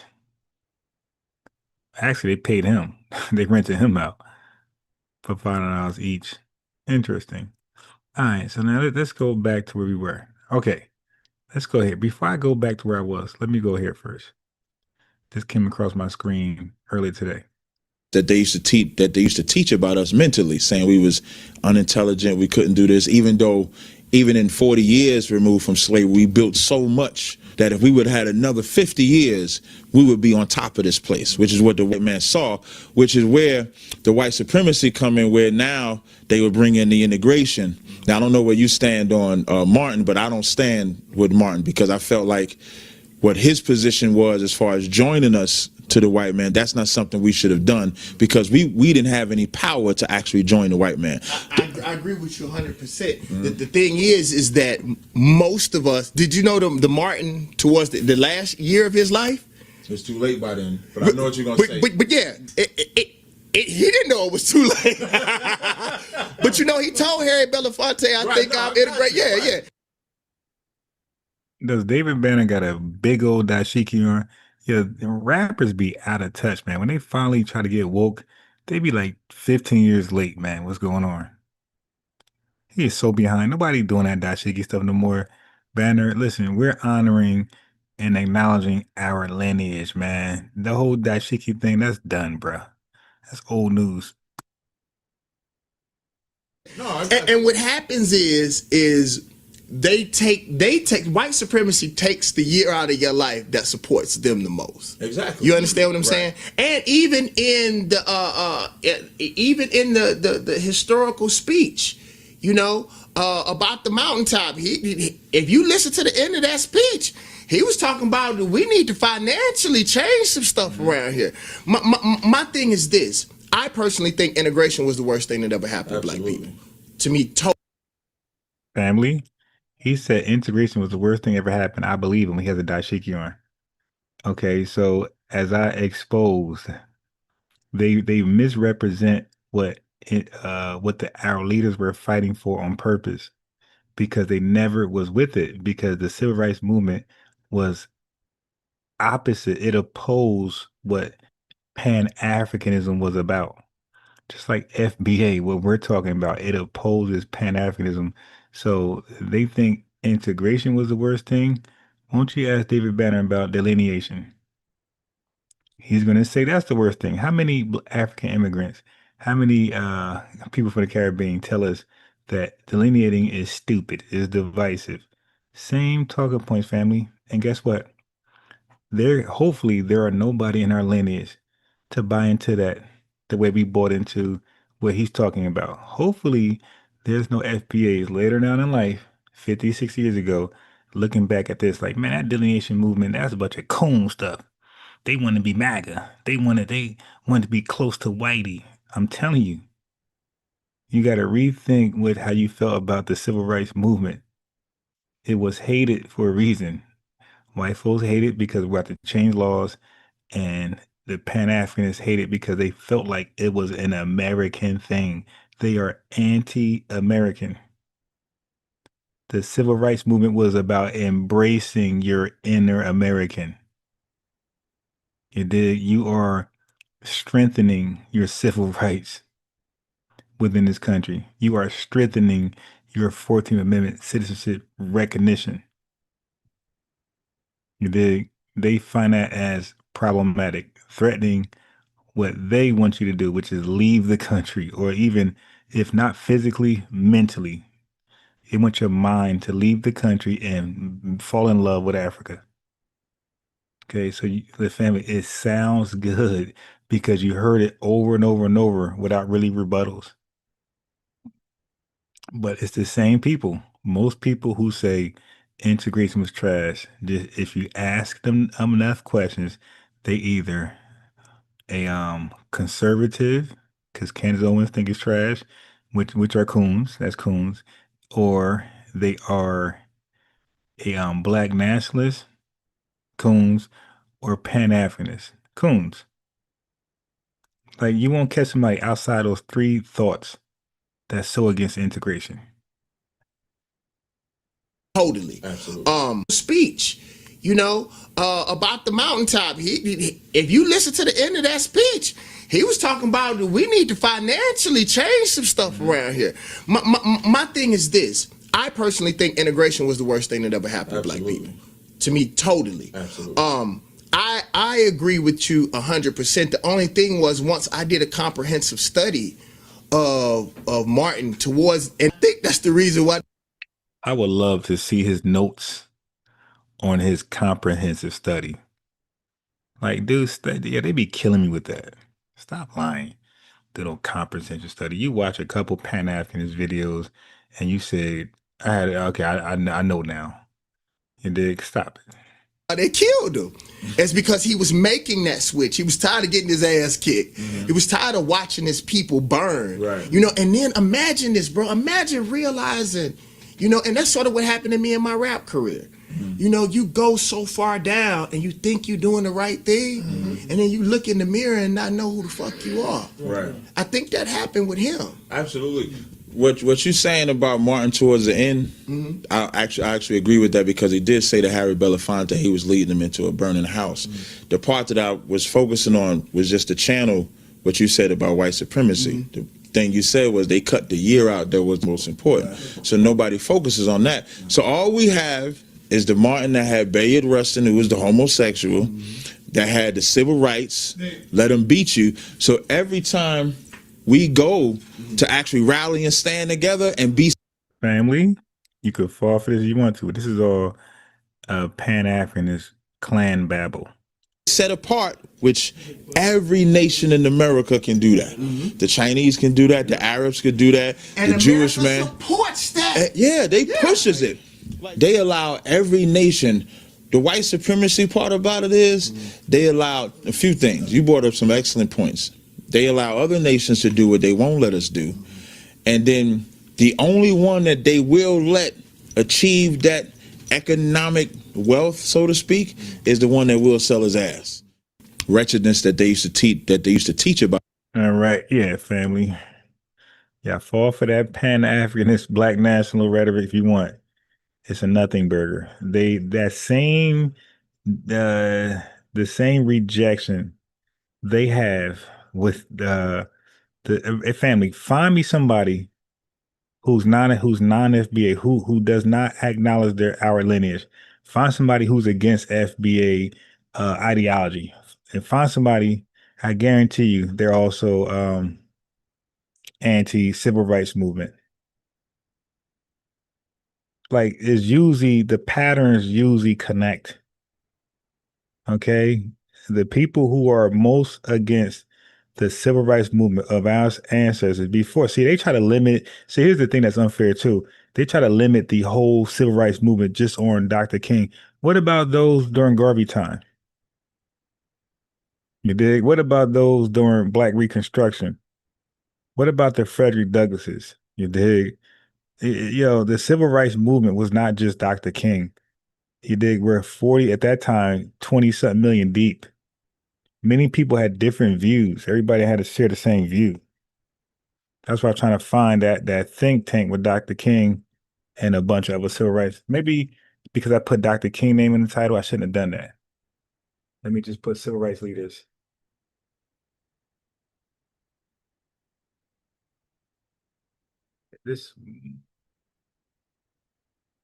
Let's see if I can get lucky. Take Dr. King name out.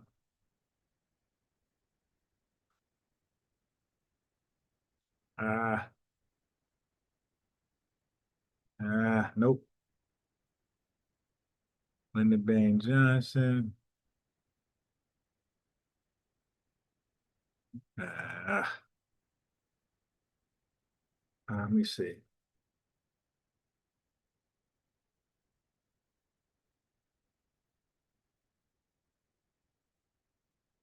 Let me see if this works. I want y'all to see it, man. It was a beautiful thing. It's like a lost video. I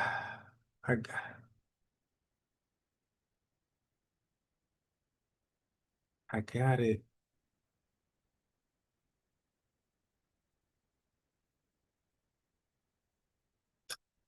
Man, I couldn't. I did a live one, but I couldn't. Oh, here we go. I found it. Family, I found it. It says eloquent civil rights leaders dialogue on TV in 1963. Family, I found it. I got lucky that the ancestors blessed me with this. Trading years after the Emancipation Proclamation, the Negro community has arrived at a decision to celebrate this centennial in an all-out effort. Now, I want you guys, you're going to hear a roundtable discussion. They're actually brainstorming how they're going to go about the Civil Rights Act, right? Civil rights movement. This is 63. This is before 64. It had one more year before Lyndon Baines Johnson started to sign things into law. Okay. This brainstorm dialogue was dope. This is how we do when we pull up on the channel. Check this out. Effort to achieve full rights now. You're watching a live national television show that was broadcast in the spring of 1963. It's more than 60 years old. And yet, I feel it's so relevant to issues we face in the United States. I don't want to get flat. I see you got a whole bunch of views on it. All right, check it out, family. The United States and some congressmen would like to know about the plans for a march on Washington. Mr. Wilkins, would you like to tell us what are the plans as of this date? The plan is for a huge march to the Lincoln Memorial and a meeting there. On the way, what was described as a brief demonstration at the White House. Right there, in the little thumbnail I got. But we hope to have this an outpouring of expression. Can't believe I found it. On the part of the people who wish Congress and the nation to know how they feel, how very deeply they feel about civil rights legislation. I think it's fair to say, wouldn't you say, Martin, that this is no attempt to blackjack anybody? We want to show how we feel. Exactly. We are not going to Washington to intimidate any congressman or any senator. It will give a large number. Yeah, this dude right here, this is my guy right here. And this round table brainstorming. This guy right here was sharp.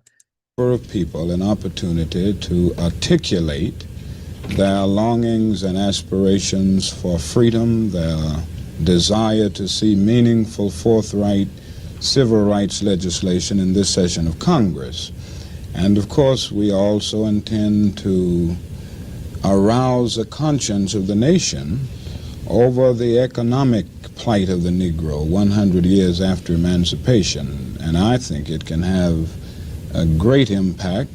I think it will dramatize. Family, this doesn't sound like some fool that Pan-Africanists paint him out to be, black nationalists paint him out to be, oh, he's a fool, he did this, no. This dude was very educated on politics, very educated on finances, and very educated on FBA history and American history. This was no dummy here. So I want nobody downplaying our ancestor, man, our great ancestor, Dr. King Jr. It will have educational value in that it will allow many people to see and understand the continued indignities and injustices which Negroes confront all over the nation. All over the country, it has captured the imagination of hundreds of thousands of people. Now, we don't know how many of them will be marching to Washington, but a goodly number will. They feel keenly about this, and they want the seat of government. They want the American conscience to know how they feel. You're aware that the president has cautioned that he would just as soon have the march postponed or not occur. We see this as an all-inclusive demonstration of our belief in the president's program, and since it has been declared to be an orderly demonstration with a rally, at which time I hope to see. Family, what they're doing is smart. They're on public TV saying, no, we're not coming to intimidate. We're not like the not fucking around organization looking like fools. We're not over here on some old Black Panther militant thing, justifying white supremacy to killers out front. No, we're not looking like Pan-Africanists and dashikis and Kwanzaa hats and stuff, playing drums. Nah, we're coming there as looking like traditional American civilized men and women, and we're going to demonstrate peacefully before the world about our frustrations on injustice. In America, towards Foundation of Black Americans, we're going to speak against legal segregation and discrimination. You dig? So this is how they laying it out. They want to come off as a bunch of thugs, talking about they ain't fucking around with guns and ain't gonna never bust them, and give white supremacy excuse to kill them outright and then justify it. You dig? So they're like, nah, we ain't coming like that. We coming like civilized people, and we're just expressing our frustration with this Jim Crow era. We want to end it. To be one of the people who will speak in the interest of the Urban League toward preparing people for the new opportunities. At this level, we will be cooperating. And I think it's important that the march go off because that's my guy. There is legislation which many people have gone to jail for the substance. That is, the lunch counter demonstrations throughout the South have to be sort of brought to some climax, and it could be done in this public accommodations bill, which is before the Congress. Then, of course, it just left the Delta and a lot of poor people over there, people who make too. I don't know about you guys, but these don't sound like a bunch of fools willing to bow down to white people. People misrepresent them, and now they got a bad rep. And it's up to us to clean that image off these folks, man. And I'm starting with myself. $2.25 a day for 12 hours of work. And so some legislation has to come out of the Congress of the United States to deal with these problems. This company is going viral for its new process that gives you permanent teeth in just 24 hours. People like Agnes Myers, Roy, president of the board of the NAACP, and other white liberals and friends have cautioned against having a major demonstration for civil rights this summer. How do you... Well, it's our position in the NAACP that the opponents of civil rights legislation left no doubt as soon as... Point is, racist white people, black nationalism, and Pan-Africanism, Pan-Clan Africanism. The president spoke. In fact, they didn't wait for him to speak. They began announcing their opposition and what they intended to do. They were going to filibuster. They were going to hold up appropriation measures. They were scaring the country that they weren't going to get a tax cut on account of civil rights. They're doing all the boogeyman stunts. And if they're going to use Washington as their base of operations for opposition to this bill, we don't see anything wrong with using Washington as our base to indicate support for this bill. And in my estimation, this march is going to be a 100% outpouring of the disgust and distress of black Americans and white liberals. Hold on, let me switch my account to my premium account because I see another commercial coming up and it's going to be annoying. So, 100 frustrating years after the Emancipation Proclamation, the Negro...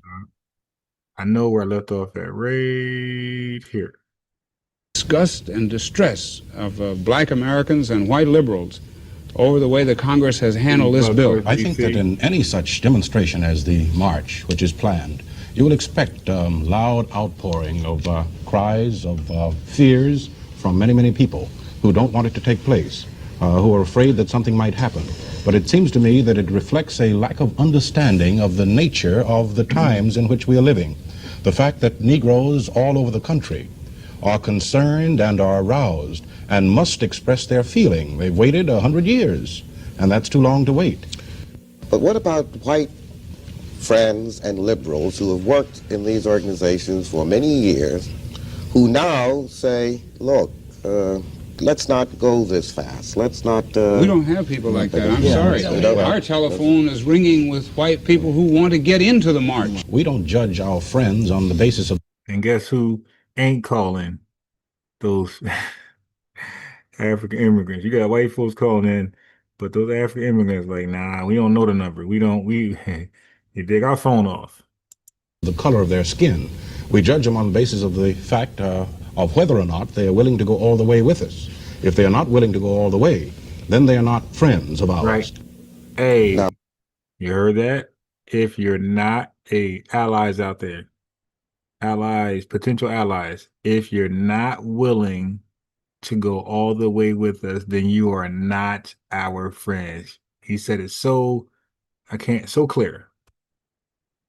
We've said that these are interracial organizations, but you five gentlemen are Negroes. You are assuming the leadership, and you are asking white liberals and white friends to go along with the Negro speaking for himself rather than speaking through white surrogates. I would like to make this point because I think there is a misconception that any white people who happen to serve on your boards or committees are therefore automatically there to exercise control and restraint. Yeah. This is not the experience of the Urban League. There are many white people who serve on our boards who are asking for more militancy. I speak for the National Urban League at their insistence, not at my demanding, because they feel that a Negro is best able to express the hopes and the longings of his people. Okay, you see that? So they keep saying white people are our ops, but white folks that was down with them did not want to speak. You dig? They was like, yo, y'all are better off representing your own struggle. You see, the big difference from these tethers. They want to get out there and speak for us. They are saying, the white folks who are riding with them, the white riders, was like, nah, it looks better if you represent your own struggle, okay? We're going to look like cosplayers and the world won't take it serious. But if you speak on your struggles, it's going to be genuine. It's going to be sincere. You dig? It's going to be emotional. You're going to have that feeling, that FBA majority spirit. You go do it. You dig? And you'll knock it out the park, which we did. Listen. We ought to be clear that there is a desire on the part of Negroes for self-expression. through leadership of civil rights organizations. This is important because Negroes have been denied that self-expression for so many years. But this does not mean, in any sense of the word, as far as I'm concerned, that white persons who are sincere cannot participate and cooperate. Exactly. And I think it's very important to have this participation. I think it would be very dangerous and even tragic if the struggle in the King got a little swag. I see it. United States for civil rights degenerated to a racial struggle of blacks against whites, so to speak. Amen. It is a tension between justice and injustice, and we enlist consciences in the struggle. We appreciate the participation in this movement of white persons of goodwill, and we have many of them, fortunately, and I think the number's growing every day, and this helps to keep the struggle on the level that it should be on. Sure. As far as I can understand you gentlemen, this is not a racist march. This is a march of aroused Americans who want to demonstrate and assume their rights to petition their Congress and support the President's civil rights legislation. The Attorney General would seem to disagree with you in terms of his testimony for Congress. He says that the most disturbing thing for Negroes is the public accommodation segregation. The truth of the thing is that it's a vicious circle. Unless people are adequately educated, they can't possibly find good jobs. And unless people can find good jobs, they can't buy good housing, which puts them in good neighborhoods where they can get a good education. So instead of being one major thing, it's a group of things. Yes, that's true, but it seems to me, of course, that the public accommodations matter, which is now being batted around in the Senate Commerce Committee, is the most abrasive and pervasive of the aspects of a Negro's life. Every time he steps out of his front door in the morning until he comes home at night, he runs the risk, and some of them don't run the risk, they run the certainty of this kind of denial and humiliation and mistreatment. And sometimes in the South, as you well know, in many subtle ways, you walk into a store and you're ahead of you're the next one to be waited on, but 3 white people come up and they get waited on first. This is a matter, Negroes meet this. In many places they would have to ride on the back of the bus. And they do want a Coca-Cola and can't get it. Now these seem small things, but then I think the Attorney General was talking about the things that rub people the wrong way and make them say, oh, let's get rid of it, you know. And, you know, there are other areas of life which are very subtle, but which are not even being covered in the bill. And then there's some pronounced ways. I'm just thinking of the fact that you drive through the South. In some states, you can't even stop at the restrooms, and this is humiliating to women, you know, and it's very... And of course, uncomfortable. Well, it's very uncomfortable, but it's one of these little daily things. But I think that there are 2 areas that should be covered, you know, and that's the question of the voting bill. I don't see why we can't have universal suffrage for all Negroes. I mean, I really don't see why it has to be just a 6th grade educational level, because that's a device, and I think we were talking beforehand about how many people will be covered. The Nonviolent Coordinating Committee is putting a great deal of its effort on voting, isn't it? Yeah, well, we have a great program down, I think, in the Delta of Mississippi, but Roy might want to amplify on just how many people would be covered by a 6th grade education. Well, the literacy test bill, yes. You know, we agreed, well, we estimated, we couldn't, that not more than 100,000 Negroes would be added to the rolls under the literacy test.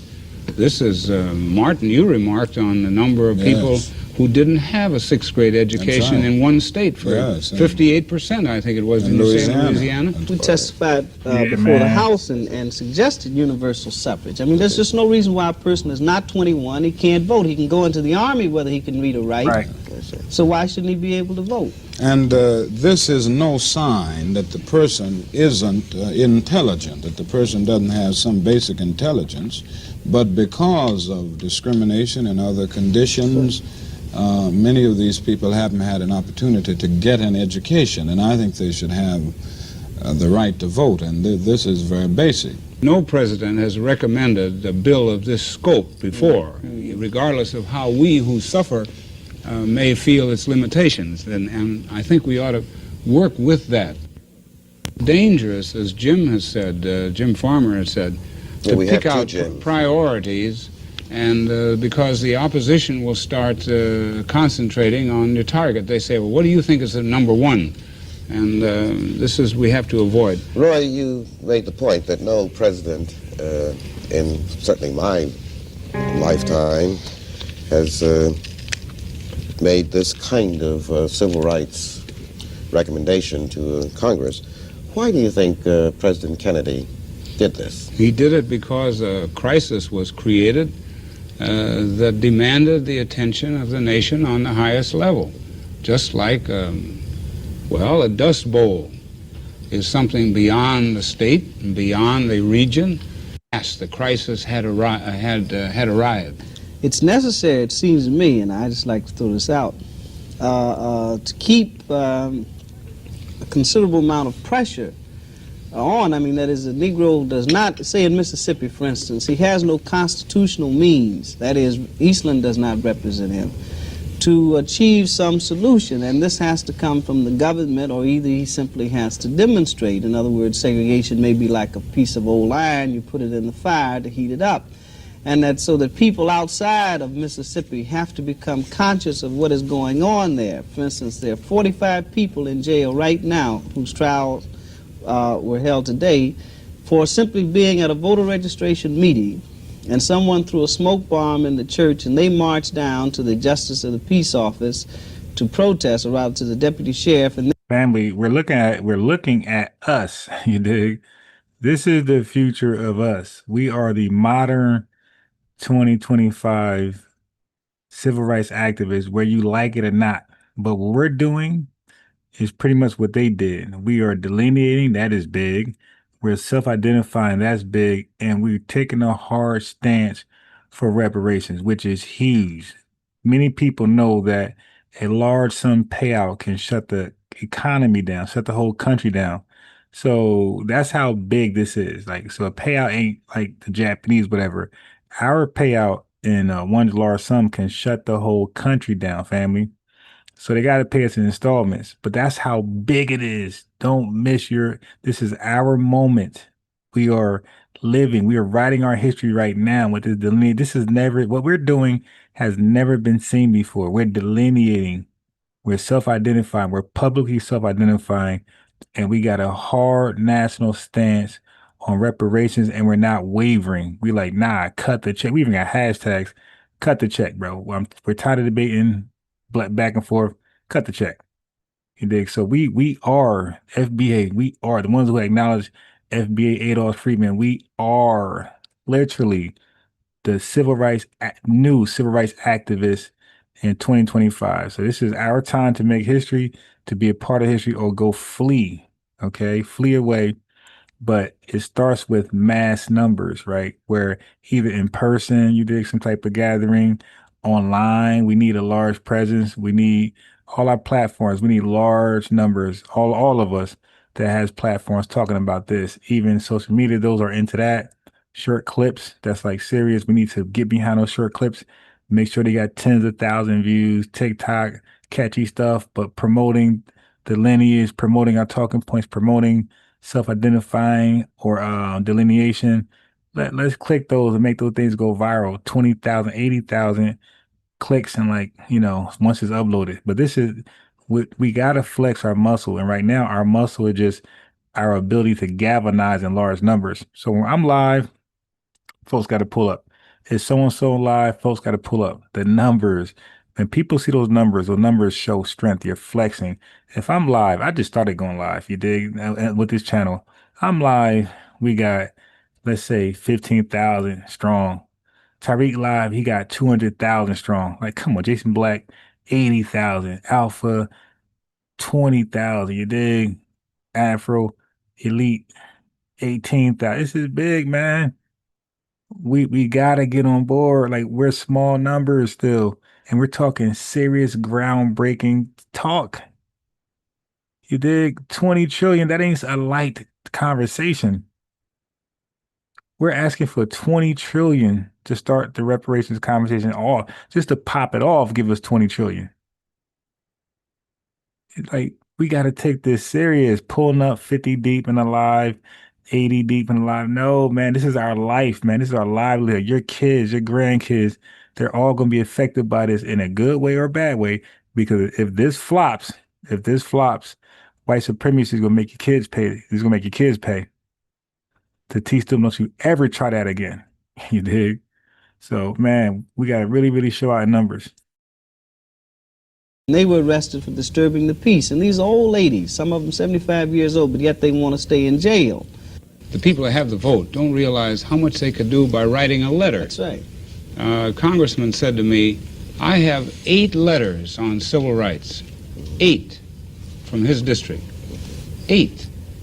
And 5 of those were from white people. Now, you don't have... And that's when I look, I just said that in perfect timing. He is saying, where is the support? Why we just won't support each other, man? What is up? All this tough talk. We're delineating, blah, blah, blah. But we won't support each other for shit. We won't show up. We're stingy with the dollars. What's up with us, man? And that's why we can never just dominate totally. It's almost like we don't believe in ourselves, man. The number, he's 8 letters, 8. 5 were from white people. And I was just complaining about, yo, man, my number should be the serious talk we have over here, the innovative research we do over here, the seriousness, we're debunking tethers on the fly, debunking black concern on the fly. We're letting them pull up and cooking them. No jokes, just factual information. Strong, wise, witty. Cooking people, man. And y'all see me looking for people. I'm out there on their channels. Hey, can I interview? Can you hop on? I'm emailing people. You dig? Every time, except for one time. Only the last time Unc was here, he asked for the link. But most of the times, I was trying to get him on here to cook. You dig? So I went and found proper perspective. He didn't know I was, and the other dude, Shabazz, didn't know I was, and neither did that black conservative CR. I'm out there finding these folks, man. You dig? I'm like, yo, man, we gonna shut up.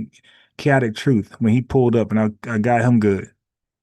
You dig? So yeah, man, we out here really taking this serious, and we would like to be rewarded with just numbers, not necessarily money, but numbers. Eventually, money, because shit don't go. People, this is people's livelihood. I'm dedicated. You see me? I'm 2-3 times live in one day. You feel me?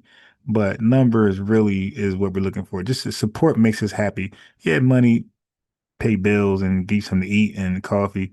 But the support, the numbers make us really feel like, yo, what I'm doing is worth it. It's worth everything. It's even worth the life of ours, the breath of our lungs, the numbers. Because people love support.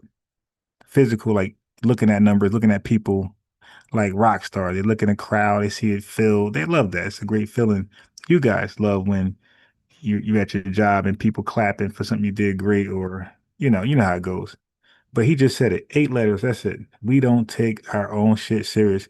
5 out of 8 letters are white folks. White folks is taking the march more serious than ourselves, and we're directly affected. That's wild. On civil rights, 8 from his district. 8. And 5, a congressman said to me, I have 8 letters on civil rights. 8 from his district. 8. And 5 of those were from white people. That's ridiculous. Now, you don't have to write a polemic. You just have to write a postcard saying, please vote for the Civil Rights Bill. In traveling around the country, however, I hear many people make utterances which seem to indicate that they think the millennium will have arrived after we get civil rights legislation. That is not the case. Nothing could be farther from the truth. Even if we get the entire package that the president asked, plus various of the other good bills that are pending before Congress, a good legislation does not automatically enforce itself. We then have a problem of seeing to it that it is enforced in town after town, city after city, and only the will of the people will bring about the enforcement. I would like to say that I have faith that the American people today are sufficiently convinced of the determination of Negroes to be truly free, and the rightness of that aspiration, that I will be terribly disappointed if there is not a tremendous amount of support from all people for this legislation. But I would agree with Jim Farmer that this will just be, to me, the beginning. It's sometimes a lot easier to get people to walk a picket line than to walk to the library, or to get people to participate, parents to demonstrate, than it is to go to PTA meetings. One of the heartening things about this aroused conscience that Martin spoke of a moment ago is the unprecedented activity of the organized faiths, the organized religious faiths. Yeah, the music industry is definitely gonna, you dig. That's why we gotta be serious with reparations. We gotta really get behind it. And numbers, man. The numbers when Tariq, Yvette, everybody, not just them, anybody, we had Shun C in the building in California. Anybody pushing reparations and with an FBA agenda, with an ADOS agenda, we need to get behind that. If they're in your, obviously if they're like in your area, get behind it, man. Make sure the numbers make sense. Walk with them, big, or like you said, letters.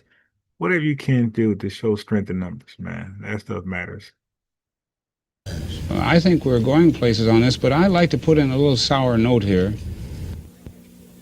And I get some mail that I can't read on television, that I can't exhibit, and the postmaster delivers like this, holding it up by the people who say that Negroes ought to go back to Africa, and you're only apes anyway, and you... Go back to Africa talk. They're talking to... See, those white supremacists are stupid. They know better now. The Africa talk don't work on this. But they don't realize they're talking to civil rights activists. They're like, yeah, back to Africa. Yeah, we are the wrong people. You meant to send this letter to those Pan-Africanists, those black nationalists. We are civil rights leaders. We are well invested in this country. Our ancestors popped it off, and we're going to reap what they sown. We are FBA. Think we're going to give you a civil rights bill, you're crazy, and we'll run you in the Mississippi River first, and a whole lot of other uncomplimentary things. I told you, family. So if they were coons and shucking and jiving, then why were white people was like, we're not going to give you civil rights? If this was a nothing burger, white folks be like, oh, hell yeah, go give it to them. Obviously, it ain't what people said it was. I'm really more concerned about the so-called gentle people of prejudice, the people who will say, I'm with you, I am for you, but what about property values, you know, and the man's right to run his business, and what about the standards of the school being lowered? And so for these reasons, who would say, well, maybe you shouldn't have all of this right now. These are the people I'm really concerned about. Comment on that. I agree with you completely. While I share Roy's concern about the extreme bigots, I'm far more concerned about the good, the decent people who don't throw a bomb as they do in Birmingham or other places in the South, but they quietly pack their bags and move away.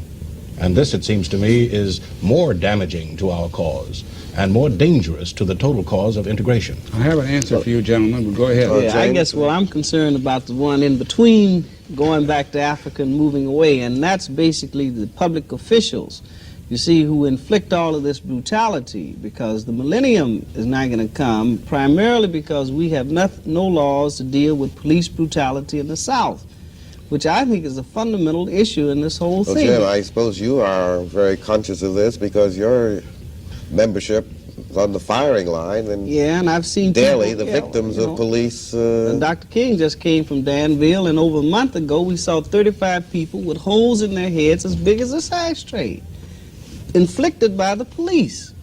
And nothing has been done about it. And the government, it seems to me, ought to do something about this. What specifically would you suggest for dealing with this? Well, I would suggest, you see, that the government go in and file some suits. When the constitutional rights of a person is denied, the government ought to file a suit in behalf of that person. I think this gets back to Part 3. That's right. Now, the government says that the existing laws are inadequate, but yet they're not asking, or it is not asking, for adequate laws in this legislation. What is this brother's name? Like, I need his name, man. I need to look more about him. I like this dude, man. I think he's sharp. Legislation. I think the only thing that changes the mind of a policeman like that is to sue him and to convict him and to convince him that the Constitution. We were dealing with police brutality way back then, and they getting off with no real serious consequences. But you're saying separate, right? Okay, and they still gonna run up on you. I mean, Black Wall Street was separated, quote unquote, and they ran up in there and they burnt the damn thing down. Like separation does not save you. You dig? It doesn't save you, and you're not protected. Like we fought back in Black Wall Street. It was called the Tulsa, Oklahoma riots. It was a riot, but they are more numerous in this country. We're only 13, 50%. There's no way you're gonna go and be so-called separate with all the guns you want to have. It ain't enough. It ain't enough what they got. They pulling up 100,000, 200,000. You dig?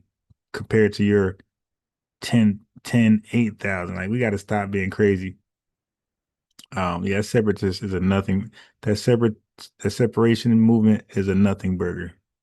And then your resources low, and like what water company you gonna? Come on, man. What oil company? What gas stations? You don't think we don't think about that. We're grocery markets, grocery stores, and like, okay, are you planning on flying? You dig? So you're gonna integrate when it's time to fly or catch a plane, and then you gotta get on the. You're so separate, right? Well, American law is American law. Don't you? Or are you gonna be a sovereign citizen now? You're gonna be traveling and not driving. So I mean, how far is that gonna go? Constitution has some control over that billy club he has in his hand. Is there anyone who is planning to do this? Roy? Well, now we're entering into one of the most difficult areas of civil rights, because the whole area of convicting a policeman for depriving a man of his civil rights has to be proved down to the last period and comma. Not only that, his intent has to be proved. Jim? Yes, I think we have an additional weapon, and that is the ballot. Yes, the vote, and which is why all of us here are pushing a voter registration drive. If Negroes are registered in large numbers down there in Greenwood, then the police, of course, will take a different point of view.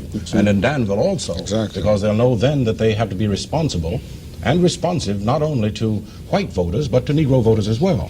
White people in the South and in the North need education on this matter. I don't mean education on humanity as to Negroes, but they need education on the constitutional rights of Negroes and on the fact that he's a citizen. He's been here 344 years, and to hear some of them talk, they'd say, look what we're doing for you people. If you've never been in Mississippi, and Roy was born, and I just have to get back because I think I have to just try to help. Well, I'm sorry, your family was. I was raised down there, and I want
During the summer project of 1964, there was a meeting in Senator Javits, it's a senator from New York, in his home, in his apartment in New York City.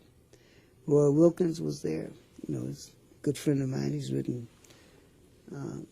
some telegraph.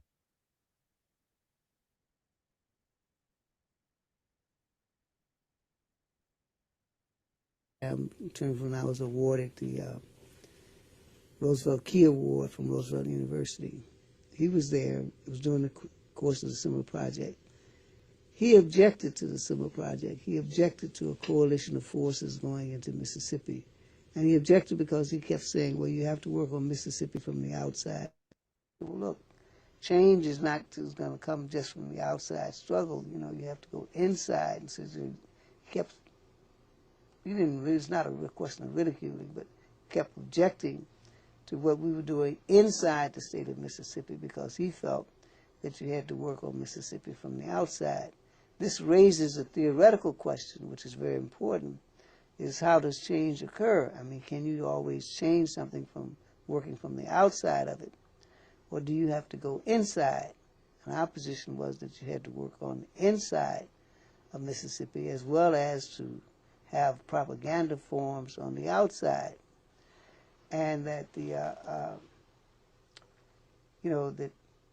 so that's an example of someone objecting. A lot of the other leaders didn't quite understand, what it is that we were doing, but, our actions inside of Mississippi and other southern states led to the 1964, helped to lead to the 1964 Civil Rights Act. And where President Lyndon Johnson signed that act, I was in the White House when he signed the 1964 Civil Rights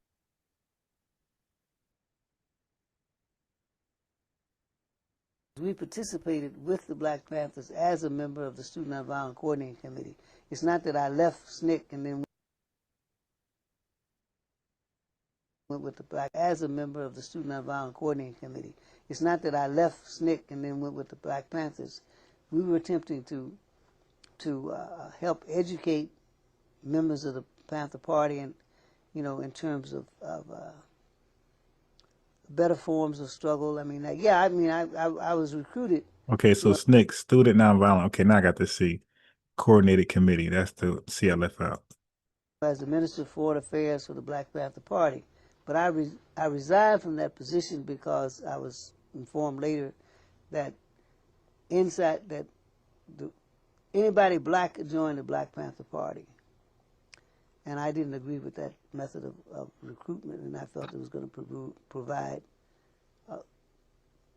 would be the basis for a lot of danger. If you're going to say that anybody, because, just because... You see, family, that's that black nationalism talk. That blackity, blackity, black. As long as you're black, you're down, and we trust you. And it could be anybody black. Larry Elder, Jamaican Coon, African Tether, Revenue, blackity, black, black, black, black, black. I'm telling you, man. And that's another thing we need to talk about. Like, how did they vet members? Like, and be honest, like the Nation of Islam, just be black, and you could join and swear by your allegiance to Islam. Like, think about it. A Moor, just say, hey, yeah, Noble Drew Ali is my leader. I'm a Moorish national from Morocco, and that's it. Like, there was no real vetting process. Just be black. So he just said it. He said it. I didn't like the fact. He said he didn't like the fact that in order to join the Panthers, all you had to do is just be black. The blackly black, black, black, black, black movements. Like, there's no code. There's no, you see? One more time. Anybody black could join the Black Panther Party. I recruited, as the Minister for Foreign Affairs for the Black Panther Party. But I resigned from that position because I was informed later that anybody black could join the Black Panther Party. And I didn't agree with that method of recruitment, and I felt it was going to provide would be the basis for a lot of danger. If you're going to say that anybody, because, just because you're black, you can join the Black Panther Party. I didn't agree with that. What you wanted? What kinds of? Well, I mean, there should be some kind of screening. Who's joining the party? I mean, the Black Panther Party.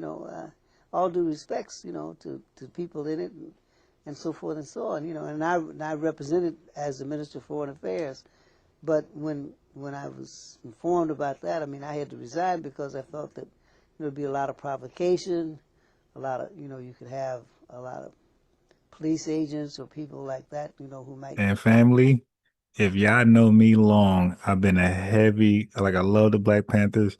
I love like their spirit, the Maduro spirit, but family, I've been a heavy critic of the Black Panther Party. I was always a Robert F. Williams dude, Deacons for Defense, always. Once I learned about Deacons for, I was never really Black Panther guy. I felt like a lot of stuff they did was unnecessary. I thought they were unnecessarily radical, and they were a black group. You dig? And when your group is like that, it is usually never successful because, like you said, you just got to be black and you join. They got all type of FBI black people in there. You dig? Sabotaging and who's more black than somebody from the island or Africa? So you want blackity black? All right, we're gonna get you some blackity black people in there. They're gonna be really blackity black. We're gonna have the FBI like, we're gonna get you some real African.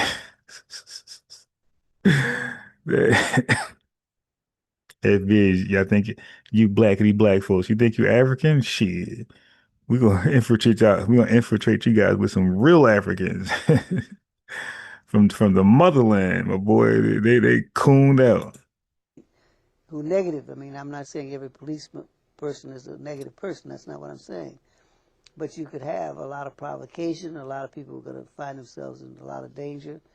And this is one of the things that happened. Now, I was placed on the security index of the United States of America, and at the FBI's roster, and they went after black leadership, including Elijah Muhammad. I mean, it's been very difficult for black people in the United States, for black leaders, for black youth to survive and to live. I mean, because of the efforts to destroy us as a people. But keep in mind now, we're not yet 200 years out of slavery. That's all I keep trying to urge all people to understand. I mean, there's some people that have been out of slavery 800 years, 2,000 years, but we're not yet out of slavery 200 years. So a lot of things that we are trying to learn, and, it takes time, and things like what?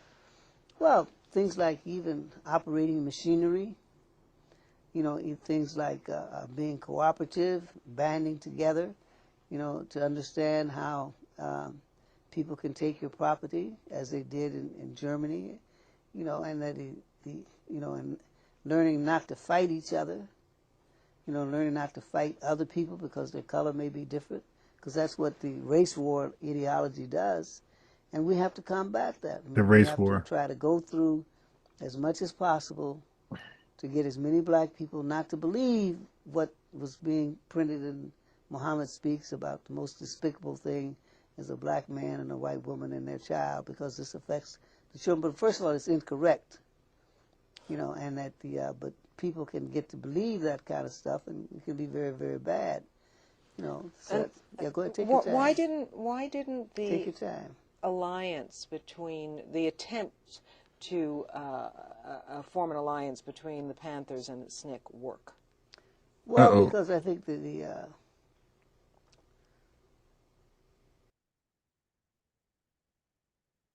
well, when that was Ida Huey's birthday, Eldridge made the statement that these two organizations had merged, but then I spoke right after him trying to point out there's been no merger between these two organizations, that we're attempting to have a working alliance.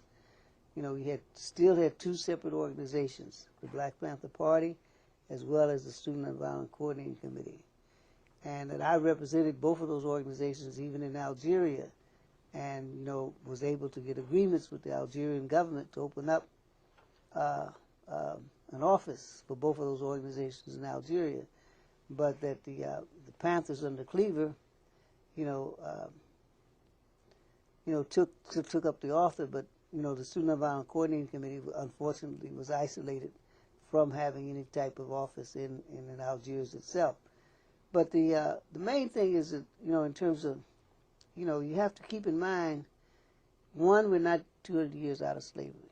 Two, every effort to destroy militant black organizations or organizations for change, you know, will be made. I mean, like and that people have to be on guard and understand that, and, you know, try to have as much camaraderie with other groups as possible, and, you know, try to live as long as you can and try to secure yourself and your organization and the people that you're with. Now, I have opened up, no misunderstand me, at my 70th birthday party. I mean, I said very openly to everybody there that my position is that the time has come for us to look at the other side. I mean, we say the white racists did this, but what has happened on the side of the black people? You know, we need to examine that, you know. We need to examine, are we being helpful to each other? Are we hurting people? You know, moral man, immoral society. I mean, how can you represent an immoral society if you yourself are not going to stress the morality question? Right. Should be a projection and an organization of indigenous leadership, I mean leadership from the community. Whereas the Southern Christian Leadership Conference took the position that Martin was a charismatic leader who was mainly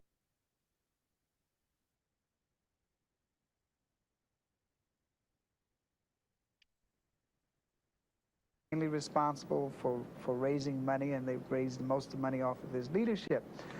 But this differences in leadership then led to differences in style of work. We wanted a movement that would survive the loss of our lives. Therefore, the necessity to build a broad-based movement and not just a charismatic leader.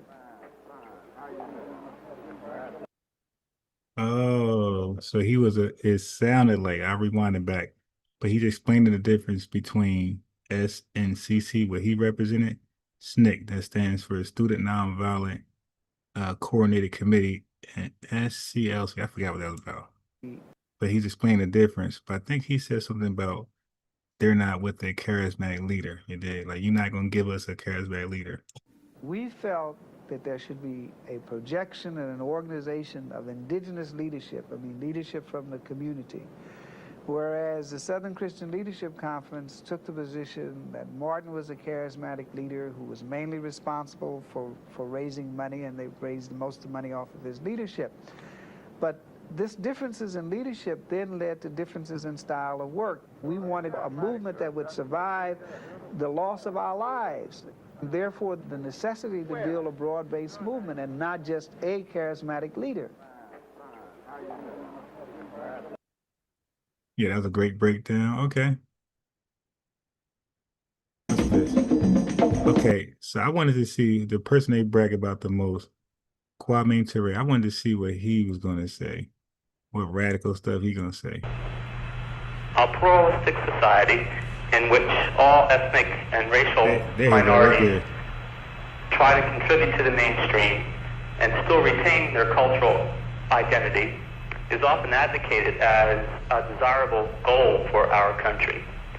My question is it a realistic goal? Is it possible?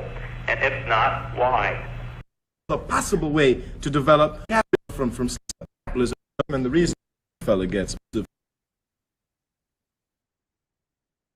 right.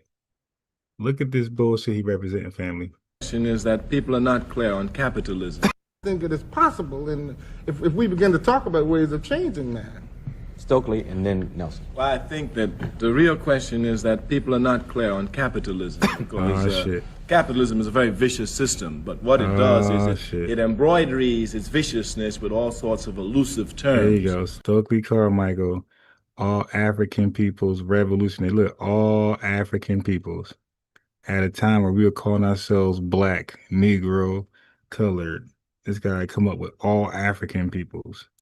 For example, many of us would support capitalism because we actually believe that in a capitalist system, there's a chance for us to get the same amount of money as Rockefeller gets, because we're told that under capitalism there is equality of opportunity. So that we feel that if this year we didn't make as much as Rockefeller made, then we got to work a little bit harder, and next year we're going to make it. But if we carefully examine a capitalist system, we will see that it's based on exploitation, because the viciousness of capitalism, and the reason why once black people examine examined we can never be for it, is that under a capitalist system, the fruits of those who labor are enjoyed by somebody else. That is, those who do the laboring, the fruits of their labor, they don't enjoy it. As a matter of fact, we could say under capitalism that the fruits of the labor of the toiling masses are enjoyed by those who do not labor. And again, as black people, we have clear examples of it. If we were to get the fruits of our labor from slavery, just from slavery, all we got to do is go to Nixon and say, hey, look, you give us the fruits of our labor from slavery and we forget the score. We would be the richest people in the country, again, because under capitalism, the individual exploits the labor of the people. Now, people get confused because this is a capitalist system and it's a developed system. It's a technological system. So they combine capitalism with technology and development, and they think that there is no other possible way to develop this rapid terms of development without going through the capitalist route. But certainly we have examples that show the opposite of that. China is a clear example of that. Cuba is, North Korea, North Vietnam. These countries certainly in Africa, where countries have chosen the socialist path, such as Tanzania, Guinea, Congo, Brazzaville, Algeria, we see that there is another way. Oh, it's Africa stuff. To develop and get the same type of things that we have under the capitalist system, but in a system that does not exploit each other, where all of us work and the fruits of our labor are divided evenly. Let me show you how backward capitalism is. It's a backward system. We could make two statements about capitalism to show how backward it is. About America. America's a capitalist country. It's thoroughly capitalist. It's an imperialist country. But we could say that, number one, America is the most technologically advanced country in the world. And that's an undeniable fact. It's a truism. It's a truism. Right. America is the most scientifically developed country in the world. And right under that, we could say a second fact, which will show you how backward America is. We could say that America, in 1945, made for her people better cars than she does in 1973. And if you analyze this, you'll see how vicious the system is, because here's America with its great technological skills, its great scientific ability, and rather than making a safe car for people that will last 20 years, which they can do with the scientific knowledge that's at their fingertip, they rather take this knowledge and build a car which will break down every 2 years, so you're forced to buy another car. Thus, you see, under capitalism, what they do is they take their scientific skills, and rather than using it for the benefit of the people, they use it to further exploit the people. And certainly this type of system is too backward. Capitalism, buddy. I think Nelson was next. I concur with the position that Brother Carmichael has taken with regards to the system of capitalism. But really, I think there are two fundamental questions that we need to get into. The first one was suggested when we started. Represents a constituency in Ohio. That's a fact. If these people sit down and come together, they will create an atmosphere in which your constituency, his constituency will now be inspired to come together. Thus, we have to understand what it's about. Just bringing the leaders together is to set an atmosphere of unity. Because when your constituency, when Brother Sutton's constituency, when Brother Stokes' constituency look up to those who they see as national leaders, they see them divided. Thus, it demobilizes them. But if they saw us in constant contact, they would be inspired, and thus we would speed up the process of organizing the very people. But it's important we understand. I was not saying. Could we make our remarks short? I was not saying that leaders should not come together. My concern is to not become bogged down in 4 or 5 years of trying to determine priorities. For instance, when the administration came in with their wage price guidelines, more wage control, that was an instant kind of thing that poor people were confronted with. Not rich people, not doctors, not bankers, where interest rates, profits, but wages. I'm saying that we've got to be prepared to deal with that. For instance, the power hunks in the country immediately moved steel workers, auto workers, whoever was necessary to relieve the pressure from their people, they could move to get them. Right. I'm just being nosy. I'm just seeing what's going on. Okay. So let's get back over here. I want to talk about these people. See, I think the president ought to go through Mississippi because I don't think he has any conception, any visual conception. Intellectually, he knows the suffering that's going on there. But just to see some of these shacks that people are living in, it's frightening in a sense, you know, down in Itabena. You know, it's just a very depraved area. Itabena? Yeah. I've been to Itabena. Isn't it a depraved? Oh, it's really pitiful. And I think what we need to get at here is if we could get the total society to somehow lose this making a god of state rights and begin to see citizens as national citizens. Right. Because what's actually happened in this country is much of the miseducation or lack of education altogether, much of the social disorganization we see in the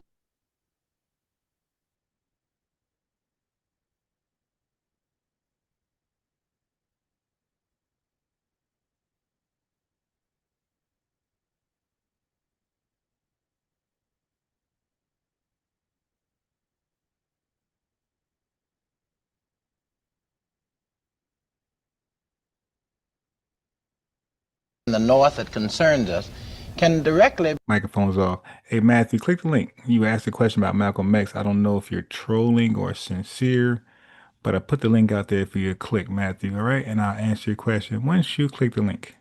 ...be traced back to the indifference of the people in the North to the problems of the South. Right. These people later become the welfare load, the crime rate of the North. If we had adopted the concept of a citizen in Mississippi being a citizen of the United States, right, then we would have avoided all these problems. Yeah. That's the way they're seen overseas. That's right. I think the president ought not only look at the housing in Mississippi. I know that thing was mute. All right, cool, Keezy. You know, you FBI gave you a moderator wrench, lineage wrench. Go ahead and like the video, subscribe, notification bell. I'll probably go super early, so tomorrow, so we ain't got to worry about folks who are into football. We ain't commingling, you dig? You ought to look at the slum tenements in Harlem and in 100 Harlems across the country.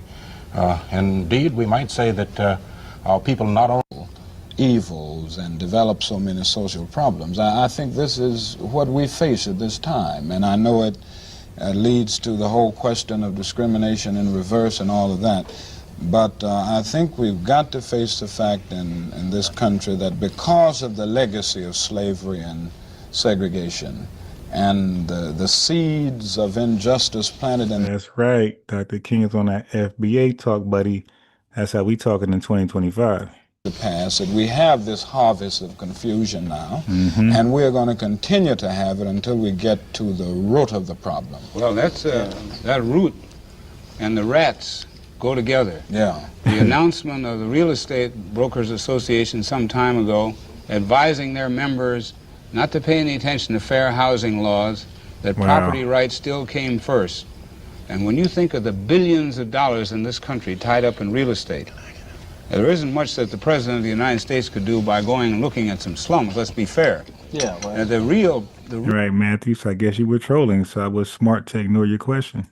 Real power and obstacle there is the property rights structure in this country, which isn't concerned with how many kids are bitten by rats or how many people live in slums. Most of you recall that we did announce recently, our board adopted this domestic Marshall Plan, and this was consciously given this name because, if you recall, this country has spent some $12 billion on rehabilitation of Europe, war-torn Europe.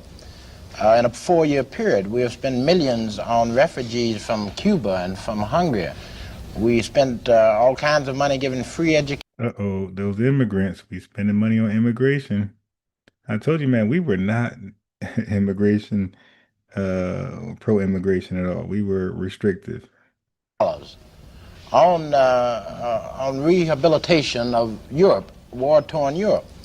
In a 4-year period, we have spent millions on refugees from Cuba and from Hungary. We spent all kinds of money giving free education to veterans after the war and making it possible for them to buy homes. I think the time has come for us to honestly face up to the fact that this tremendous gap due to historical deprivation that the Negro... Yeah, we're going to get back to what we were doing with the folks who are anti-FBA videos. Camera X, are you FBA? Just asking. You don't have to be in this chat. Just curious because, you know. Negro has suffered will not be closed not quickly enough unless we consciously and deliberately establish programs that call not just for equal schools, but better schools and better teachers, and provisions for housing and conscious recruiting at the level of employment.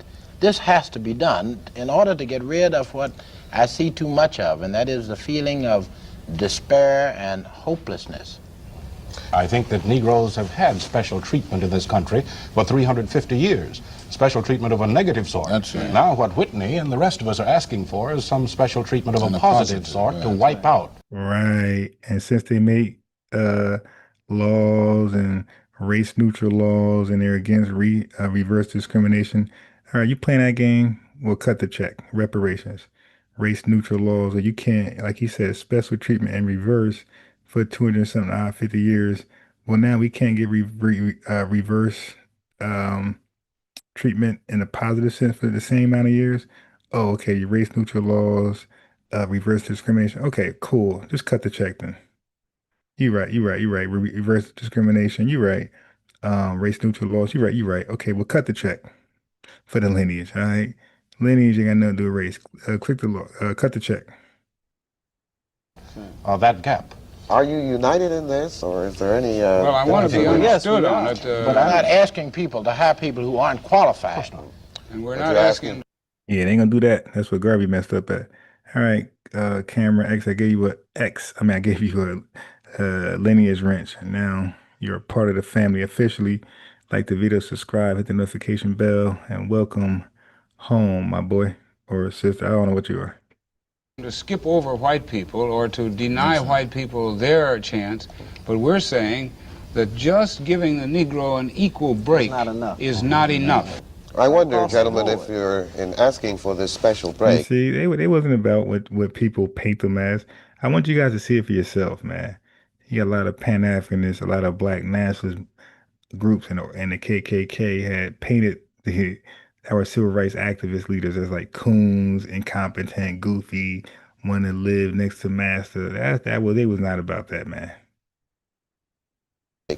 You see, you're not asking for a special break for the nation rather than just for the Negro. Well, indeed. Look, if this country, they don't solve the human rights problem of the Negro. Right. The manpower problem. This country morally is sunk. Absolutely. Well, what about practical manpower? Resources. They've been suffering from manpower all along, and I anticipate what Jim's going to say. Not only morally sunk, but they'll be sunk. They'll be sunk economically, too. Economically, politically, and morally. The President's Council of Economic Advisors said some months ago that discrimination in jobs against Negroes costs the country something like $13 billion a year. You see that? Discriminating against, these guys are self-sabotaging to not give us work. Like the country is going down, it's failing because they won't do us right. They'll rather just fail than do us right. That's crazy. This country just go to hell than to do us right. That's wild. If you gentlemen are correct that it cannot survive without instituting justice, is it possible that the society will choose not to survive rather than to... Not consciously. Well... No, I seem to sense that increasingly more people are beginning to see integration as an opportunity and not just a problem. The fact are these only articulate people, though? Are these only the people to whom you talk? What about the masses of American whites? Could it be that they are so conditioned to hate Negroes that they would rather see the society go under rather than to provide? Earl Little. Why that name sound familiar? Earl Little. Oh, is that you talking about Malcolm X's dad? Rakim W.R. And you said, I'm like, why that name sound so familiar? Yeah, because you got Malcolm X, Malcolm Little. Earl, okay, that's his dad. Yeah, I think you're right, Ra. Well, I don't think politicians might articulate. No, the average white person in this country doesn't want to see his country go under rather than give a fair deal to the Negro. He believes in a fair deal. Right, and giving us reparations, like Tariq says, will just boost the economy. But some of them would rather fail. And you're seeing it now amongst themselves. Like they would rather fail than to let one party get the credit for something than the other party. They'd rather burn in hell. But he also wants to protect himself and his job, and I don't blame him. I have read a number of writers on this, and the most eloquent of the writers seem to me to be Mr. Baldwin. And if I read underneath his lines, there seems to be a deep sense that maybe the American white man is not prepared for survival and justice. But as I listen to you gentlemen talk, you do seem much more optimistic than this, Jim. Well, Kenneth, I would not go so far as to say that the American white man is prepared not to survive in order to avoid giving Negroes equal rights. But I will say that I would not be prepared at the moment to put our cause to a general referendum in this country. No. I don't think we'd win it. I don't think civil rights are negotiable. I think I could almost predict what the figure would be. Of course. 2-1 against you. I'm sure it would be. Well, isn't it true that we're grappling with a problem that constantly emerges in history, that you have a few people who are crusaders in the right direction. You always have a few people who are crusaders in the wrong direction. And the vast majority are out there in the middle somewhere with a great deal of apathy and complacency. And I think we have this in our country today. The vast majority of people are not active integrationists or active segregationists. They are passive adherents to the status quo. But and they I have think been the socialized job, in a society in which racism is dominant. I agree, and I think the job here is for the creative minority to work on this large group, because I think... Nah, you just got here summarize. You didn't see how this is, buddy. You just got here. These people are pliable to the legitimate and just demands of the Negro. And I do not choose to follow the path of despair, because I think that there is a way out, even though we do have to face the problems that have developed and the conditioning that has developed as a result of this problem existing a long time. But I do think there is a way out, and I think that with the creative minority standing up with determination to solve this problem, we can solve it. Whenever the American people have been faced with a crisis, they've come through. Now they may have... And that's what I was trying to tell you, family. So many people want to be a pessimist when it comes to reparations. Oh, you'll never get it. You'll never get it. I'm like, yo, you don't know our history. You don't know our history. Whenever Foundation Black Americans come face a crisis, we always deliver. One more time, brother. One more. I gotta clip this one. I think they're going to solve it. I've always had the feeling that one of the major problems was that the average white citizen somehow drew a correlation between status and exclusiveness, and in many cases racial exclusiveness, so that the more exclusive the neighborhood, the school, the place of employment, the higher his status. Now, I think... But he's been taught not to like you either. Yes, but now... Not to like you because of the color of your skin. Yes, but now he must be taught that this is a sign of his basic insecurity. That for years, as Baldwin put it, he has had a reason, a need to feel superior. Now we must change the norm and get people to understand that only this more intelligent need today... Certainly is the most stimulating. America, your... The only 2 years exclusive. That the American people have been faced with a crisis. Here we go. Problem. We can solve it. Whenever the American people... I think there is a way out, and that have developed, and the conditioning that has developed as a result of this problem existing a long time. But I do think there is a way out, and I think that with the creative minority standing up with determination... Creative minority standing up. Your family, yo, they were so swagged out. They didn't take note, man. And you guys believe people who were talking smack about them. They were so optimistic, so swagged out, unintimidated, bold. As a result of this problem existing a long time. But I do think there is a way out, and I think that with the creative minority standing up with determination to solve this problem, we can solve it. Whenever the American people have been faced with a crisis, they've come through. Now, they may have come through in ragged and bloody fashion, but they've come through. And I'm convinced that they'll come through this one, even though it involves very deep-seated emotions. I think they're going to solve it. I've always had the feeling that one of the major problems... I need that clip. Okay, I'm going to put the whole video link in the chat for one. Pinky, Sean C, I see you. Songwriter. I'm going to put the whole link in the chat. Then I'm clip that last part if it's possible. Nope. I can't clip it. So I'm gonna clip it my way, the bootleg way. With determination to solve this problem, we can solve it. But I do think there is a way out, and I think that the conditioning that has developed as a result of this problem existing a long time. But I do think there is a way out, and I think that with the creative minority standing up with determination to solve this problem, we can solve it. Whenever the American people have been faced with a crisis, they've come through. Now, they may have come through in ragged and bloody fashion, but they've come through. And I'm convinced that they'll come through this one, even though it involves very deep-seated emotions. I think they're going to solve it. I've always had the feeling that one of the major problems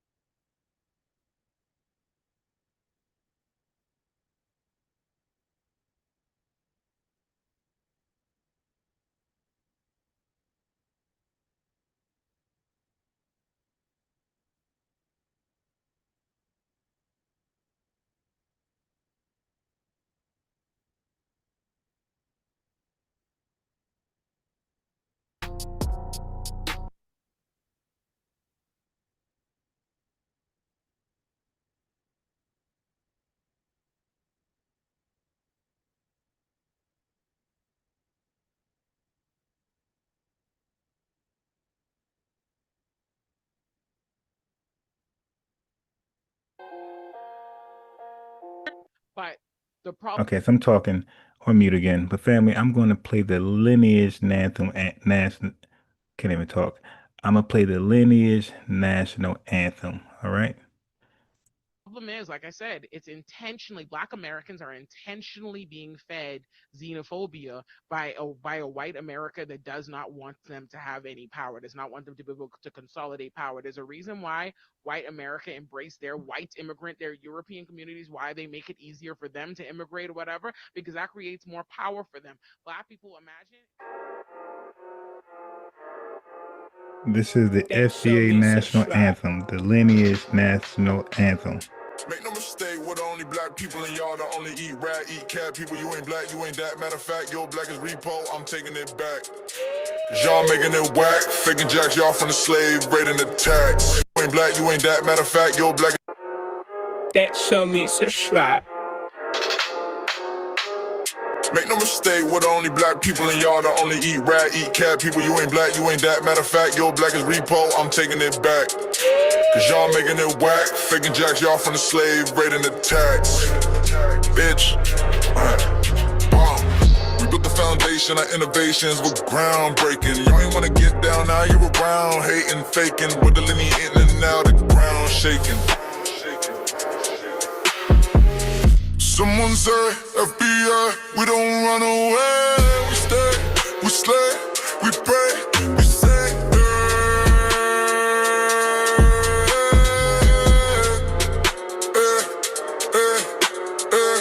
Someone say, FBI, we don't run away. We stay, we slay, we pray, we say.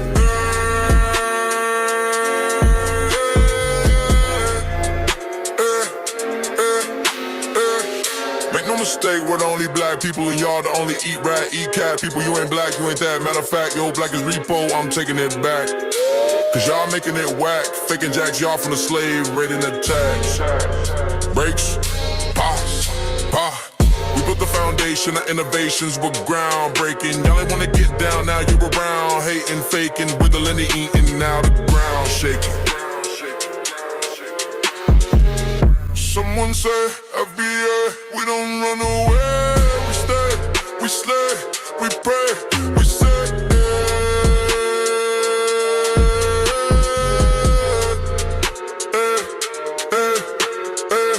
Someone say, FBA, we don't run away. We stay, we slay, we pray, we say.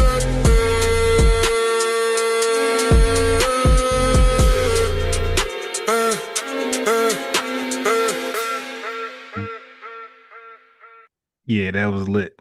That is the Lineage National Anthem, also known as the FBA National Anthem song. You dig? Produced and written by myself, Unbiased Ron, on behalf of the Lineage. Played on the YouTube channel FBA News and Updates. You dig?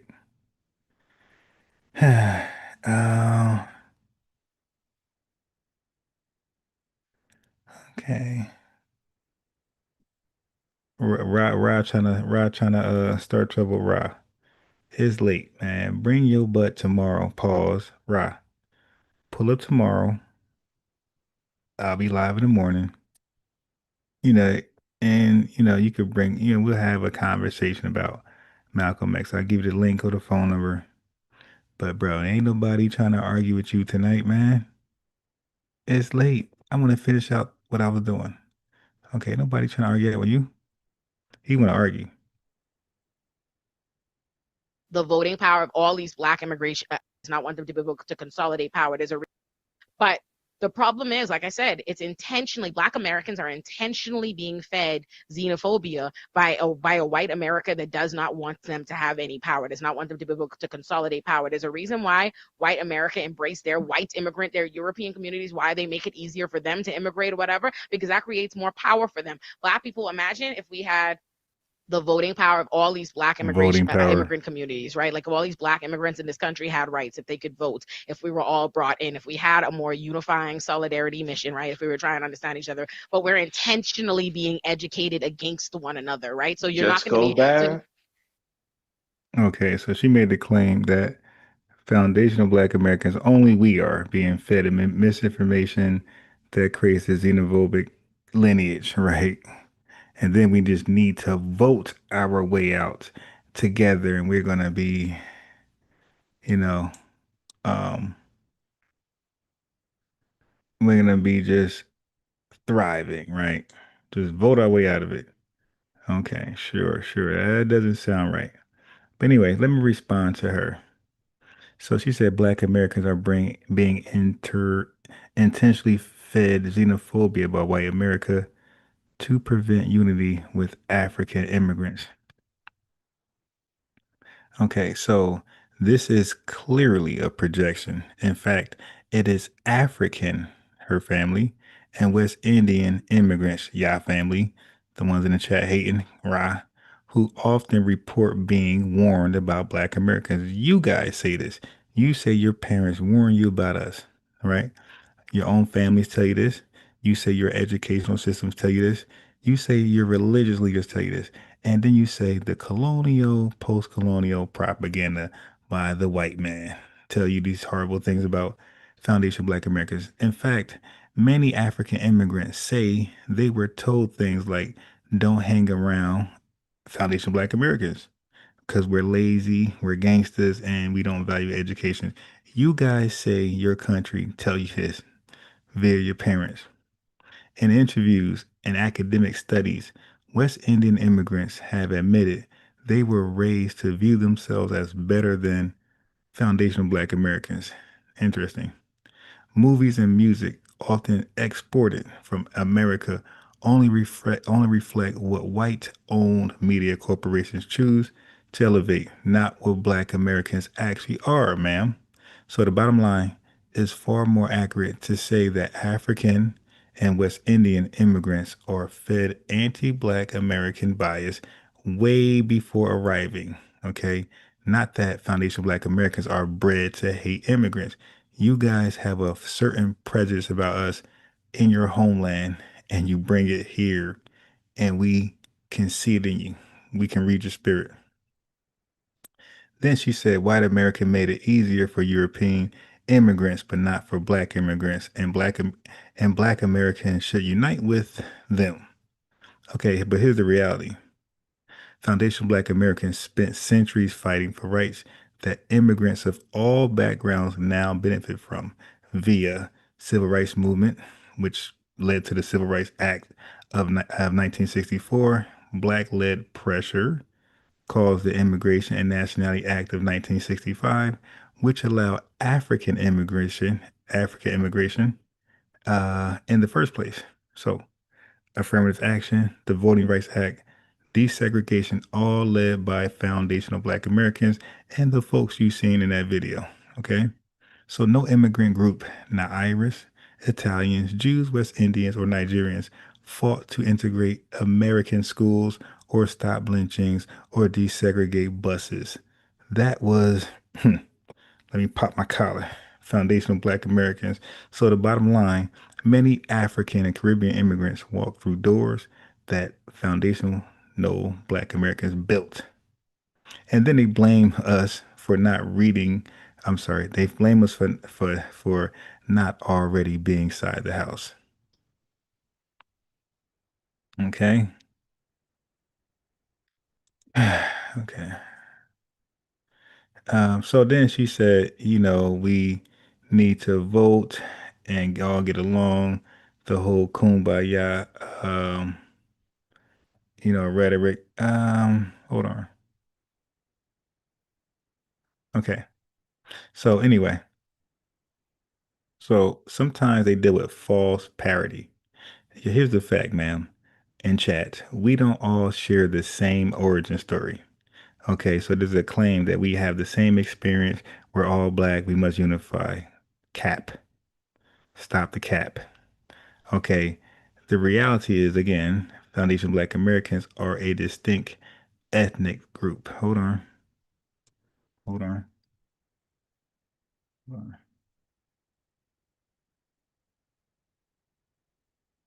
Okay. Yeah.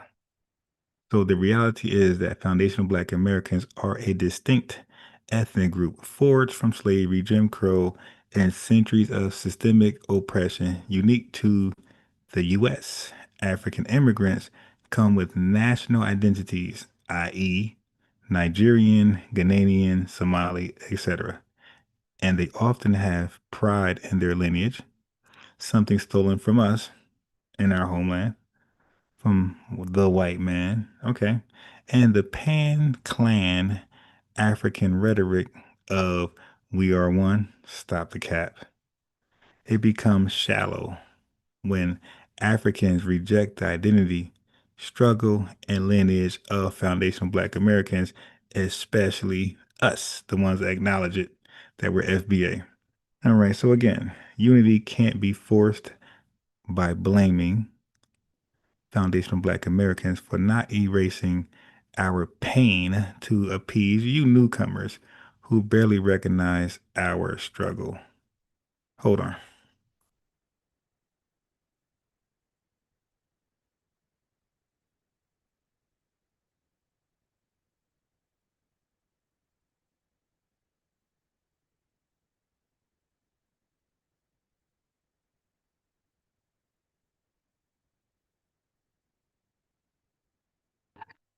I'm back. Okay, and the last claim about the voting power. We should get along and just vote together, and we're going to build a Wakanda in America. She said if all Black immigrants and foundational Black Americans united politically, we'd be unstoppable. Sure, that's theoretically true, right? But not when there's division or condescension or revisionism, ma'am. You got to embrace the reality of everything. You can't rewrite history.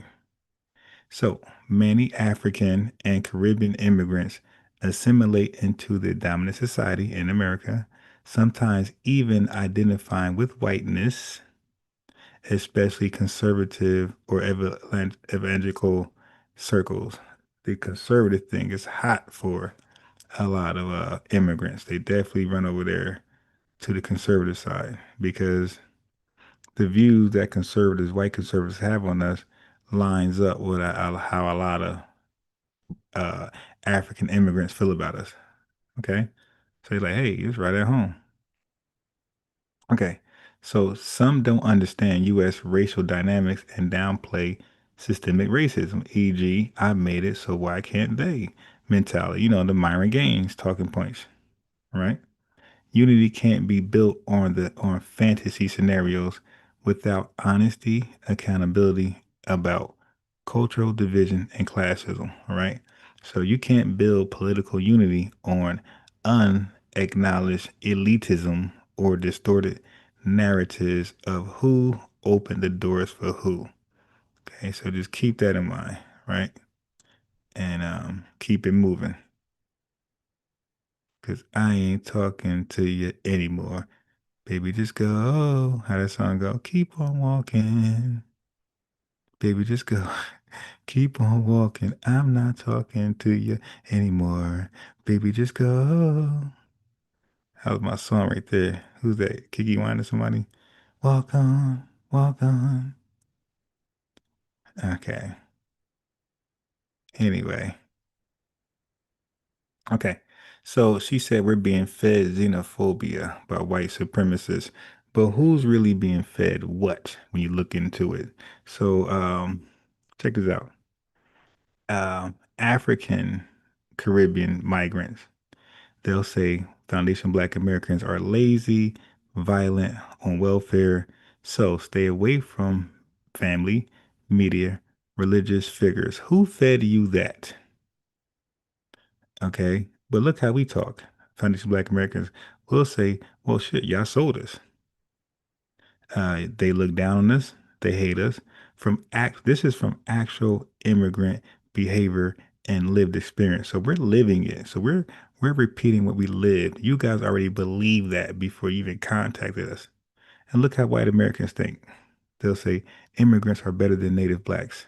They work harder, and they use this to divide the real division and reinforce model minority myths. And you believe that stuff.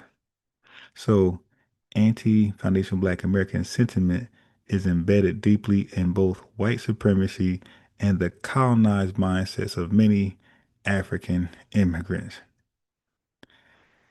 Okay, so it flips the victim and the aggressor, blaming us, Foundation Black Americans, for a wedge that is usually imposed on you guys by white America and reinforced by immigrants.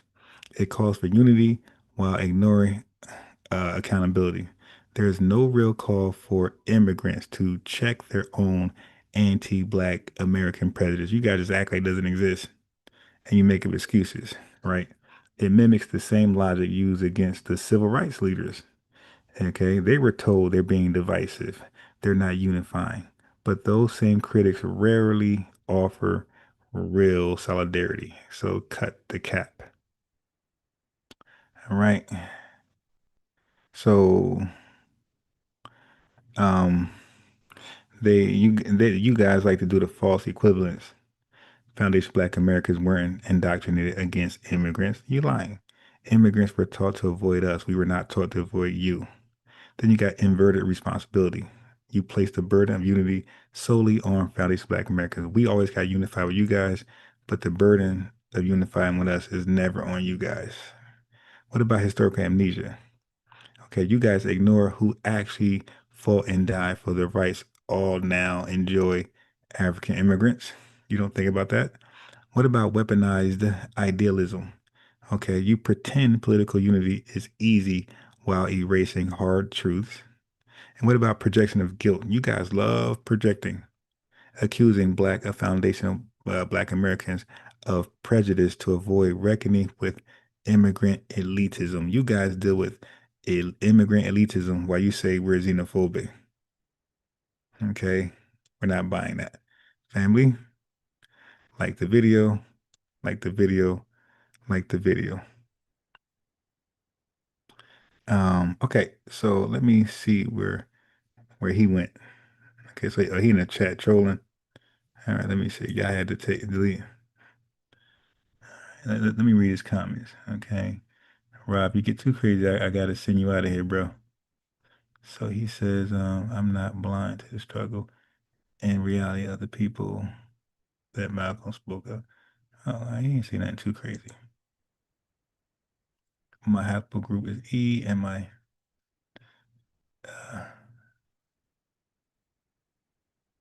Rod, do you want to hop on tomorrow and show us your American me or that thing called results? That'd be cool.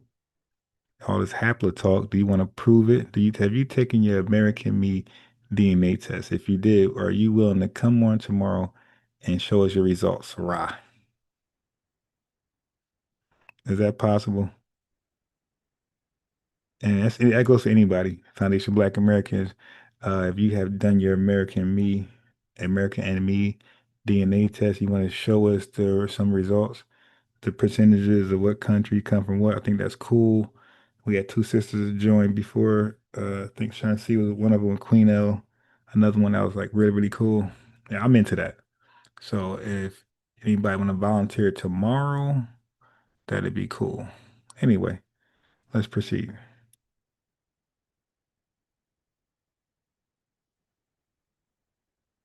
Like the video if you haven't already. She said she's no longer tolerating disrespect from which groups? You're no longer tolerating disrespect from which groups? It's ironic that you start with the Africans when, for me, they've been the least problematic. Okay? That's just, for me, Africans would have been last on my list to boycott. So, you also mentioned them not being our people simply because of the way they act. I know plenty of FBAs and plenty of Black Americans that I wish would just stop killing our own people, stop killing our brothers, stop killing our sisters, domestic violence, stop selling drugs. We have a lot of bad people in our community as well. So it's so amazing that you want to pick and choose which people you want to boycott. And you started with your own people. Yes, they're your people. No matter how they act, they still your people. Okay? I got a brother right now I love to death, but boy, he get on my nerves. Okay? I would never disown him. Okay, just stop with that mess. It's a mess. Okay, the hypocrisy. She said herself, she had people in the comments talking about why not boycott the Asians, why not boycott the Caucasians or the white supremacy or the system. And they are exactly right. There is priorities. Maybe you need to get a pen and paper and write them down. Okay, but I can guarantee you, if you were to make that list out of people we should be boycotting, the Africans would be last. You think so? I don't think so. But see, here's the thing, right? And this always made me think, right? A lot of people are like pro date within your lineage type people. Okay, and then some people say, hey man, I do what I want. I run my life and I want to be interracial relationships. That's what I'm gonna do. That's how that's how some folks think. And see the problem with interracial, I can't even say it. Interracial relationships. The problem with it is when it doesn't. Well, first of all, you don't have a strong FBA person in that relationship. That's one. And then two, if it fail, oh my God, that kid's gonna sound like that right there. Okay, when it flops and you're not in that kid's life 100%, the non-FBA parent usually turn your kid into a sample. Uncle Tom. Okay, so why do people feel like they can tell us who to boycott and who can't? Okay, so for one, boycotting is a core, let me educate, boycotting is a core Black American tradition. So let me remind you guys, Foundation Black Americans, we literally invented the modern boycott as a tool of justice. As a reminder, the Montgomery bus boycott, 1955-56. What about selective patronage, right? Black churches and civil rights groups organized to buy black and boycott segregationist businesses in the 1960s. Contemporary examples, Black Lives Matter boycotts of companies that support police brutality, cancel culture, protests, economic strikes. Okay, so boycotting is not a sign of hatred, lady. It's a political and moral strategy. Gotta do your homework. It's rooted in self-preservation, protest, and power, not personal vendettas. We don't boycott for personal vendetta. Okay, so here's the problem. African immigrant entitlement without cultural context. So she said this is her quote. She said, why not boycott Asians or whites or white supremacy instead. She said Africans should be last on the list. Okay, the problem with that statement, that quote, is that it shows African entitlement and lack of cultural African humility. So she positioned African immigrants as exempt from critique. They all do this, especially uh, Africans. So even when Foundation Black Americans feel disrespected by them, we can't critique them, right? They're last. So they demand loyalty while ignoring Black Americans' our lived experience of rudeness, disrespect, and cultural exploitation in African businesses. Okay, so they don't get to tell us, Foundation Black Americans, they don't get to tell us who should or shouldn't boycott, especially when we're responding to our own mistreatment, lady. So solidarity is earned, not demanded. You don't get to skip past accountability and then expect blind support. That just means we're gonna just support rather, regardless of what we see. The disrespect we see, we don't see it because we're blind. That's not gonna happen. So what about the deflection and false equivalence she gave earlier? So she said we should be boycotting Asians or white supremacy, not Africans. That's a false equivalence. It assumes all injustices are equal in impact, visibility, or immediacy. It assumes that Foundation Black Americans haven't been already boycotting other groups. Weird. It assumes that Foundation Black Americans can't hold multiple people accountable at once. Why we can't hold y'all all accountable? Okay, so if an African salon mistreats Foundation Black Americans, they shouldn't get a pass just because they're African. Hold on. Hold on.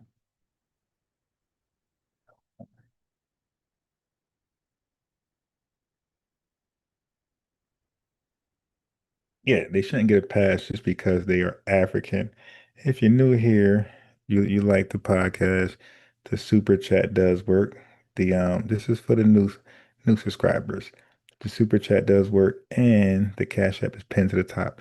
This is for the new subscribers who may want to support financially.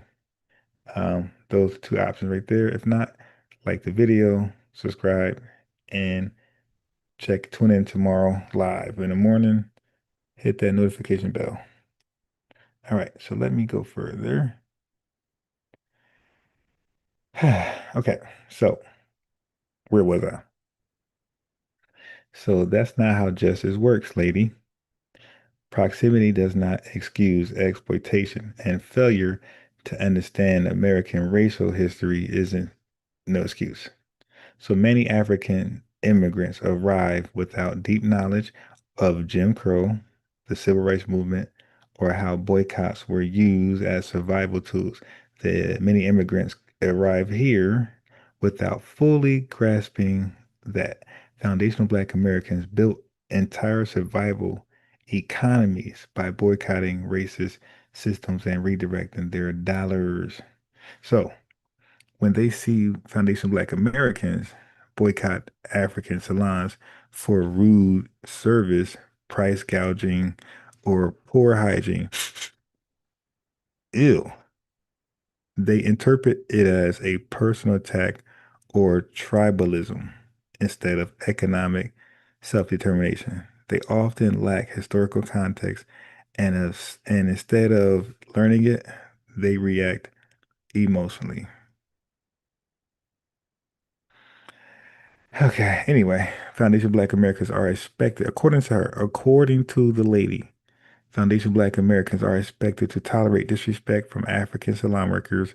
We are expected to be patient with African businesses using poor customer service models, and we're expected to never say anything critical because we're all African. That's crazy. But look at Africans. They rarely speak out against their own communities who speak ill of us, Foundation Black Americans. African immigrants get very loud and defensive, even if one Foundation Black American points a TikTok video struggling. suggesting a boycott of an African shop. Okay, it creates a double standard. Foundational Black Americans are guilted into silence while Africans are free to generalize and critique. We just got to shut up and stay silent. Everything's about FBA, who are the new civil rights leaders. Okay, anyway, so boycotting African businesses is not xenophobic, lady. It's an internal, sovereign choice made by a distinct ethnic group, which is FBA adults, freedmen. About what it's about. It's about where we spend our dollars, treatment we expect, and customer service experience we deserve. You feel me?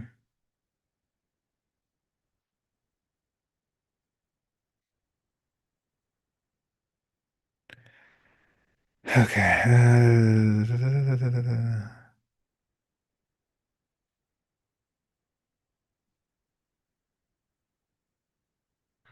Okay.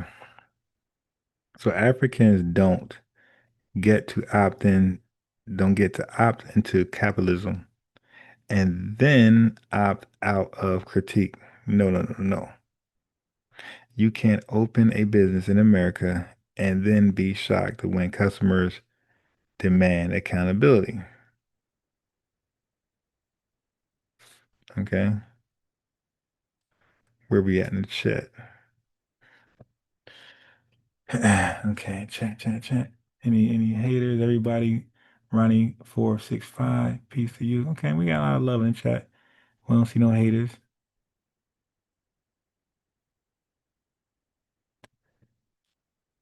Okay, all right. Okay. Anyway, the guest that was on. Okay. But the bottom line is this. It's not about Africans being first on a boycott list or last. It's about respect. Okay, when we feel disrespected, we use the tools our ancestors left us. You cannot die. You can deny unity while excusing disrespect. You can't demand loyalty while ignoring history. And you can't demand protection while refusing correction. That's a bar.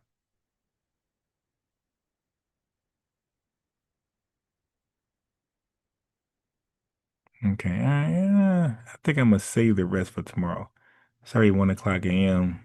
I want to get up 7 o'clock. I was thinking 6, but that's probably unrealistic. It's 7, and then I can get a couple hours in, and then we get off. What you think about that?